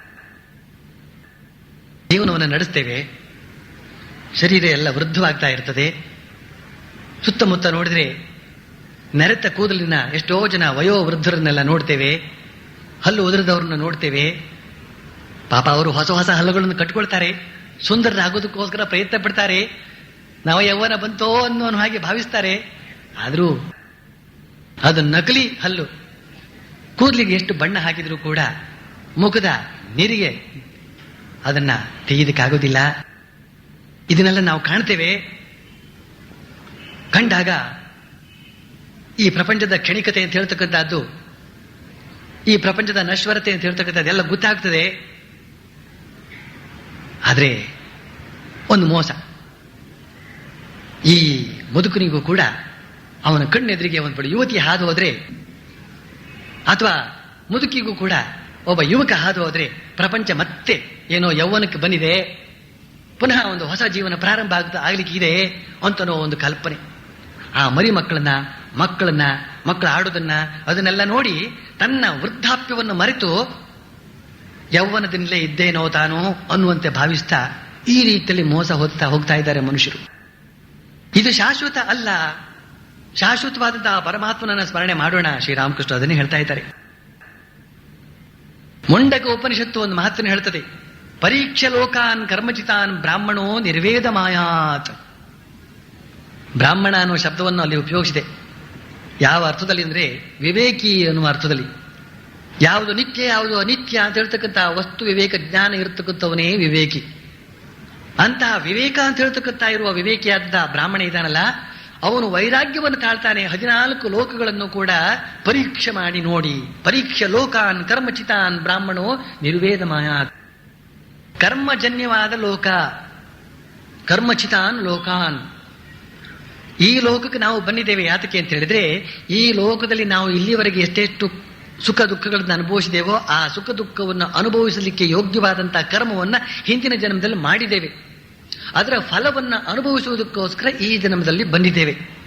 ಅದಕ್ಕೆ ತಕ್ಕಂತೆ ಗಂಡಸು ಒಬ್ಬಳ ಹೆಂಡತಿಯನ್ನ, ಹೆಂಗಸು ಇನ್ನೊಬ್ಬಳ ಗಂಡನನ್ನ ಮಾಡಿಕೊಂಡು, ಆಮೇಲೆ ಅದಕ್ಕೆ ತಕ್ಕಂತಹ ಮಕ್ಕಳು ಮರಿಗಳನ್ನೆಲ್ಲ ಹೊಂದಿ ತಕ್ಕಂತಹ ಸುಖ ದುಃಖಾದಿಗಳನ್ನೆಲ್ಲ ಅನುಭವಿಸುವಂತಹ ಒಂದು ವ್ಯವಸ್ಥೆ. ಇದನ್ನ ಜೀವಿ ವಿವೇಕಿಯಾದವನು ನೋಡ್ತಾನೆ. ಓಹೋ, ಈ ಲೋಕದಲ್ಲಿ ಇಂತಹ ಸಮಾಚಾರ. ಇನ್ನೊಂದು 14 ಲೋಕಗಳ ಕಥೆಯನ್ನು ಹೇಳಿದೆ ಪುರಾಣ. ಅದೆಲ್ಲ ಸತ್ಯ. 14 ಲೋಕಗಳು ಮಾತ್ರ ಅಲ್ಲ, ಅಖಿಲಾಂಡ ಕೋಟಿ ಬ್ರಹ್ಮಾಂಡ ನಾಯಕ ಅಂತನ್ನುವ ಶಬ್ದದಲ್ಲಿ ಹಲವಾರು ವಿಶ್ವಗಳೇ ಇವೆ ಅಂತನ್ನುವ ಮಾತನ್ನ ನಾವು ಕೇಳ್ತೇವೆ.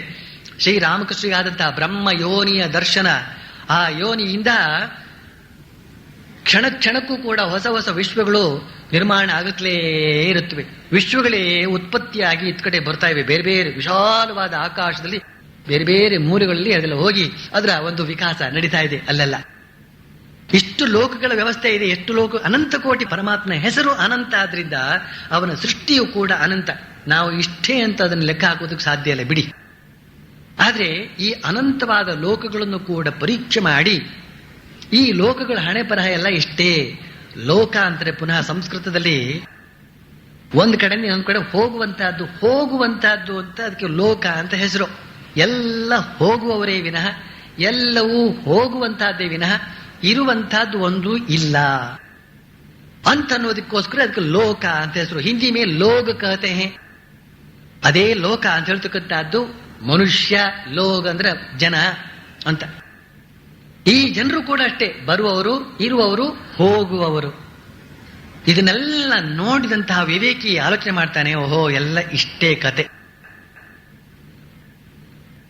ಇದ್ರ ಕತೆ ಇಷ್ಟೇ ಅಂತ ಆಲೋಚನೆ ಮಾಡಿ ನಿರ್ವೇದ ಮಾಯಾತ್. ನಿರ್ವೇದ ಅಂತಂದ್ರೆ ವೈರಾಗ್ಯ, ವಿವೇಕಪೂರ್ಣವಾದ ವೈರಾಗ್ಯ. ಅಭಾವ ವೈರಾಗ್ಯ ಅಲ್ಲ, ಸ್ಮಶಾನ ವೈರಾಗ್ಯ ಅಲ್ಲ, ಪ್ರಸವ ವೈರಾಗ್ಯ ಅಲ್ಲ, ಮರ್ಕಟ ವೈರಾಗ್ಯ ಅಲ್ಲ. ಅದು ನಿಜವಾದ ವೈರಾಗ್ಯ, ವಿವೇಕದಿಂದ ಉತ್ಪನ್ನವಾದಂತಹ ವೈರಾಗ್ಯ ಉತ್ಪನ್ನ ಬರ್ತದೆ ಅವನಿಗೆ. ಅವನು ವೈರಾಗ್ಯಶಾಲಿ ಆಗ್ತಾನೆ ಅಂತ ನಾವು ಮಾತನ್ನು ಹೇಳ್ತದೆ. ನಾವು ವಿವೇಕಿಗಳಾಗೋದು ಯಾವಾಗ ಅಂತ ನಾವು ಪ್ರಶ್ನೆಯನ್ನು ಹಾಕೊಳ್ಬೇಕು ನಾವೆಲ್ಲರೂ ಕೂಡ. ಮಾಡಬೇಕು ಯಾವುದನ್ನ, ಸತ್ಕಾರ್ಯವನ್ನು ಮಾಡಬೇಕು, ಆ ಕಾರ್ಯವನ್ನು ಮಾಡಬೇಕು, ಈ ಕಾರ್ಯವನ್ನು ಮಾಡಬೇಕು ಅಂತೇಳಿ ಎಲ್ಲ ನಿಜ. ಎಲ್ಲ ಅದಕ್ಕೊಂದು ಮಿತಿ ಇದೆ. ಯಾರು ಮಾಡಿದವರು ಏನನ್ನು ಮಾಡಿ ಹೋದ್ರು, ಯಾರು ಈ ಜಗತ್ತನ್ನು ಉದ್ಧಾರ ಮಾಡಿ ಹೋದ್ರು, ಯಾವ ಅವತಾರ ಪುರುಷರು ಈ ಜಗತ್ತನ್ನು ಉದ್ಧಾರ ಮಾಡಿ ಹೋದ್ರು, ಯಾವ ಸಮಾಜ ಸುಧಾರಕ ಈ ಜಗತ್ತನ್ನು ಉದ್ಧಾರ ಮಾಡಿ ಹೋದ. ಎಲ್ಲರೂ ಉದ್ಧಾರ ಮಾಡಿ ಹೋಗಿದ್ರೆ ನಾವು ಹೊಸದಾಗಿ ಬರೋರಿಗೆ ಕೆಲಸ ಏನಿತ್ತು? ಕೆಲಸ ಏನಿರುತ್ತೆ? ಅದಕ್ಕೋಸ್ಕರ ನಮಗೂ ಕೂಡ ಉದ್ಧಾರ ಮಾಡೋದಕ್ಕೆ ಇನ್ನೂ ಇಟ್ಟಿರ್ತಾನೆ. ಈ ಅನಾಹುತಗಳು, ಅತ್ಯಾಚಾರಗಳು, ಅವ್ಯವಸ್ಥೆಗಳು ಎಂದೆಂದಿಗೂ ಹೀಗೆ ಇರುತ್ತವೆ. ಶಾಶ್ವತವಾಗಿ ಯಾರನ್ನೂ ಕೂಡ ಯಾರೂ ಉದ್ಧಾರ ಮಾಡ್ಕೊಂಡು ಹೋಗೋದಕ್ಕೆ ಸಾಧ್ಯವೇ ಇಲ್ಲ. ಲೋಕವನ್ನು ಉದ್ಧಾರ ಮಾಡುವ ಕಾರ್ಯಕ್ಕೋಸ್ಕರ ನಮ್ಮನ್ನು ಕಳಿಸಿದ್ದಲ್ಲ ಪರಮಾತ್ಮ ಇಲ್ಲಿಗೆ. ಪರಮಾತ್ಮ ನಮ್ಮನ್ನು ಇಲ್ಲಿ ಕಳಿಸಿದ್ದು ಈ ಚಂದ ನೋಡ್ಕೊಂಡು ಬಾ ಅಂತ. ಚಂದ ನೋಡಿ ಆದ್ಮೇಲೆ ನನ್ನ ಚಂದ ನೋಡು, ಜಗತ್ತಿನ ಚಂದ ನೋಡಿ ಆದ್ಮೇಲೆ ನಿಜವಾದ ಚಂದ ಯಾವುದು? ಪರಮಾತ್ಮನೇ. ಪರಮಾತ್ಮನಿಗಿಂತ ಆನಂದ ಯಾವುದಿದೆ? ಪರಮಾತ್ಮನ ಶಾಂತಿ. ಆತ್ಮನ್ಯೇವ ಆತ್ಮನ ತುಷ್ಟಸ್ತದೋ ತದಾ. ಆತ್ಮನ್ಯೇವ ಆತ್ಮ ತುಷ್ಟ. ತನ್ನಲ್ಲಿ ತಾನು ತುಷ್ಟನಾದಾಗ ಮಾತ್ರವೇ ಪ್ರಜ್ಞೆ ಅಂತ ಹೇಳ್ತಕ್ಕಂಥದ್ದು ಸ್ಥಿರವಾಗುತ್ತದೆ. ಮನುಷ್ಯನ ಪ್ರಜ್ಞೆ ಅಂದ್ರೆ ಬುದ್ಧಿ. ಈ ಬುದ್ಧಿ ಅಂತ ಹೇಳ್ತಕ್ಕಂಥದ್ದು ಅಥವಾ ಮನಸ್ಸು ಅಂತ ಹೇಳ್ತಕ್ಕಂಥದ್ದು ಚಂಚಲವಾಗ್ತಾ ಇದೆ ಅಂತ ಹೇಳ್ತಾ ಇದ್ದಾರೆ ಎಲ್ಲರೂ. ಚಂಚಲವಾಗ್ತಾ ಇದೆ ಯಾತಕ್ಕೆ ಅಂತ ಹೇಳಿದ್ರೆ, ಅವನಿಗೆ ತನ್ನೊಳಗೆ ತಾನಿರುವಂತಹ ರಹಸ್ಯ ತಿಳಿದಿಲ್ಲ. ಅಲ್ಲಿ ಇಲ್ಲಿ ಓಡಾಡುವಂತಹ ಚಪಲಕ್ಕೆ ಅವನು ಗುರಿಯಾಗಿದ್ದಾನೆ. ಯಾವಾಗ ನೀವು 16 ಕಡೆ ಓಡಾಡ್ತಾ ಇದ್ದೀರೋ ಆಯಾಸವಲ್ಲದೆ ಇನ್ನೇನು. ನಿಮ್ಮೊಳಗಡೆಯೇ ನೀವಿದ್ದಾಗಲೇ ಆನಂದ. ತನ್ನೊಳಗೆ ತಾನು ಸಂತುಷ್ಟನಾಗಿರುವಂತಹ ವಿದ್ಯೆಯನ್ನು ಕಲಿಯದೇ ಇದ್ರೆ ಅವನು ಆನಂದದಿಂದ ಇರುವುದಕ್ಕೆ ಸಾಧ್ಯವೇ ಇಲ್ಲ. ರಾತ್ರಿ ಹೊತ್ತು ನಾವು ನಿದ್ರೆಯಲ್ಲಿ ಆನಂದದಿಂದ ಇರ್ತೇವೆ. ಕಾರಣ ನಮ್ಮೊಳಗೆ ನಾವು ಇರ್ತೇವೆ. ಹಾಗಲಾಯ್ತು ಅಂತ ಹೇಳಿದ್ರೆ ಬೀದಿ ಸುತ್ತೋದಕ್ಕೆ ಶುರು ಮಾಡ್ತೇವೆ, ಪರಿಣಾಮವಾಗಿ ಆಯಾಸಗೊಳ್ತೇವೆ. ಬೀದಿ ಸುತ್ತದೇ ಇದ್ರೂ ಕೂಡ ಅವರು ವಿಚಾರ ಇವರು ವಿಚಾರ 24 ಜನರ ವಿಚಾರಗಳನ್ನೆಲ್ಲ ಕೇಳೋದಂತೆ ತಿಳಿದುಕೊಳ್ಳುವಂಥದ್ದು ಹಾಗಾಯ್ತಂತೆ. ಸಾಲದಕ್ಕೆ ನ್ಯೂಸ್ ಪೇಪರ್ ಬೇರೆ ಏನು ಪಾರಾಯಣ ಅದ್ರ ಪಾರಾಯಣ ಮಾಡ್ತಾ ಕೂತ್ಕೊಳ್ತಕ್ಕಂಥವ್ರು ಎಷ್ಟು ಜನ. ಅಲ್ಲಿ ಹಾಗಾಯ್ತಂತೆ ಇಲ್ಲಿ ಹೀಗಾಯ್ತಂತೆ ಅಂತ ತಿಳ್ಕೊಂಡು ಕೊನೆಗೆ ಇವನಿಗೇನಾಯ್ತಂತೆ ಅಂತ ಹೇಳೋತ್ತಿಗೆ ಅವನು ಹೊರಟೋಗ್ಬಿಟ್ಟಿರ್ತಾರೆ. ಎಲ್ಲವನ್ನೂ ತಿಳಿದುಕೊಂಡು ತನ್ನನ್ನು ತಿಳಿದುಕೊಳ್ಳದೆ ಮನುಷ್ಯ ನಿರಾನಂದ ಭರಿತನಾಗಿರ್ತಾನೆ, ನಿರಾನಂದ ಶೂನ್ಯ. ಶ್ರೀರಾಮಕೃಷ್ಣರು ಇದನ್ನು ಹೇಳ್ತಾ ಇದ್ದಾರೆ. 50 ವರ್ಷದ ಹೊತ್ತಿಗೆ ಆದರೂ ಕೂಡ ಈ ಜಗತ್ತಿನ ಅಸ್ಥಿರತೆ ಅವ್ಯವಸ್ಥೆ ಇವುಗಳೆಲ್ಲ ಗಮನಕ್ಕೆ ಬಂದು ಅವುಗಳನ್ನೆಲ್ಲ ಅವುಗಳ ಪಾಡಿಗೆ ಬಿಟ್ಟು ತನ್ನ ಪಾಡಿಗೆ ತಾನು ಸ್ವಾರ್ಥಿ ಅಲ್ಲ, ತನ್ನ ಪಾಡಿಗೆ ತಾನಿದ್ರೆ ಸ್ವಾರ್ಥಿ ಅಲ್ಲ, ತಾನು ಅಂತ ಹೇಳ್ತಕ್ಕಂಥ ಸಂಕುಚಿತ ಬುದ್ಧಿಯಿಂದ ತನ್ನ ಶರೀರ ತನ್ನ ಸೌಖ್ಯ ಅಂತನೋ ಭಾವನೆಯಿಂದ ಹೋದ್ರೆ ಮಾತ್ರ ಸ್ವಾರ್ಥ. ತನ್ನೊಳಗಡೆ ಇರುವಂತಹ ಪರಮಾತ್ಮನ ದರ್ಶನವನ್ನು ಮಾಡೋದಕ್ಕೋಸ್ಕರ ಒಳಗಡೆ ಹೋಗ್ತೇನೆ ಅಂತನ್ನುವ ಈ ಸಂಕಲ್ಪದಿಂದ ಅವನೇನಾದ್ರೂ ಒಳಮುಖನಾದ ಪಕ್ಷದಲ್ಲಿ, ಅಂತರ್ಮುಖನಾದ ಪಕ್ಷದಲ್ಲಿ ಅದು ಸ್ವಾರ್ಥ ಅಲ್ಲ. ಅನಂತದ ಸಂಶೋಧನೆಗಾಗಿ ಹೊರಟಂತಹ ಮನುಷ್ಯ ಎಂದಿಗೂ ಸ್ವಾರ್ಥಿ ಅಂತ ಆಗೋದೇ ಇಲ್ಲ. ಅನಂತದಲ್ಲಿ ಸ್ವಾರ್ಥವೇ ಇಲ್ಲ. ಸ್ವಾರ್ಥ ಇರೋದೆಲ್ಲ ಸಂಕುಚಿತತೆಯಲ್ಲಿ ಮಾತ್ರ. ಆದ್ರಿಂದ 50 ವರ್ಷಗಳ ಅವಧಿಯಲ್ಲಾದರೂ ಕೂಡ ಈ ಜಗತ್ತಿನ ರೀತಿ ನೀತಿಗಳ ಟೊಳ್ಳುತನವನ್ನ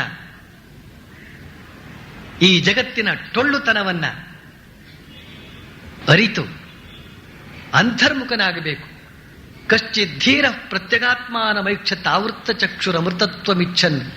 ಯಾವನೋ ಒಬ್ಬ ಧೀರ ಹೊರಗಡೆ ಇರತಕ್ಕಂತಹ ಕ್ಷಣಿಕವಾದ ವಿಚಾರಗಳಿಂದ ಪರಾಂಗುಖನಾಗಿ ಪ್ರತ್ಯಂಗುಖನಾಗಿ ಒಳಗಡೆ ಹೋಗಿ ಅಲ್ಲಿ ಇರ್ತಕ್ಕಂಥ ಅಮೃತತ್ವವನ್ನು ಸವಿತಾನೆ ಅಂತ. ಅವರವರ ಅಮೃತತ್ವ ಅವರವರ ಒಳಗಡೆಯೇ ಇದೆ. ಸುಮ್ಮನೆ ನಾವು ಅಲ್ಲಿ ಚೆನ್ನಾಗಿದೆ ಇಲ್ಲಿ ಚೆನ್ನಾಗಿದೆ ಅಂತ ಓಡಾಡಿ ಆಯಾಸಗೊಳ್ತಾ ಇದ್ದೇವೆ ಅಷ್ಟೇ. ಊರೂರು ಸುತ್ತಿದರೂ ನಮ್ಮ ಮನೆಯೇ ವಾಸಿ. ನೀವು 16 ಕಡೆ ಯಾತ್ರೆ ಹೋಗ್ಬಿಟ್ಟು ಬನ್ನಿ, ಎಲ್ಲ ಕಡೆಯಲ್ಲೂ ಚೆನ್ನಾಗೇ ಇರಬಹುದು, ಕೆಲವು ಕಡೆ ಚೆನ್ನಾಗಿಲ್ದಿರಬಹುದು. ವಾಪಸ್ ಮನೆಗೆ ಬಂದಾಗ ನೋಡಿದಾಗ ಗೊತ್ತಾಗುತ್ತೆ, ನಮ್ಮ ಮನೆ ನಮ್ಮ ಹಾಸಿಗೆ ಚೆನ್ನಾಗಿದೆ, ಆನಂದವಾಗಿದೆ, ವಿಶ್ರಾಂತಿ. ಆದ್ರಿಂದ ಇವತ್ತಿನ ಉಪನ್ಯಾಸ ಇಲ್ಲಿಗೆ ಮುಗಿಯುತ್ತದೆ. ಇನ್ನು ನಮ್ಮ ಮನೆಗೆ ನಾವು ಹೋಗಬಹುದು. ಮುಂದಿನ ಉಪನ್ಯಾಸವನ್ನ ಶ್ರೀರಾಮಕೃಷ್ಣರ ಕೃಪೆಯಿಂದ ಮುಂದಿನ ಶನಿವಾರ ಮುಂದುವರಿಸ್ತೇನೆ.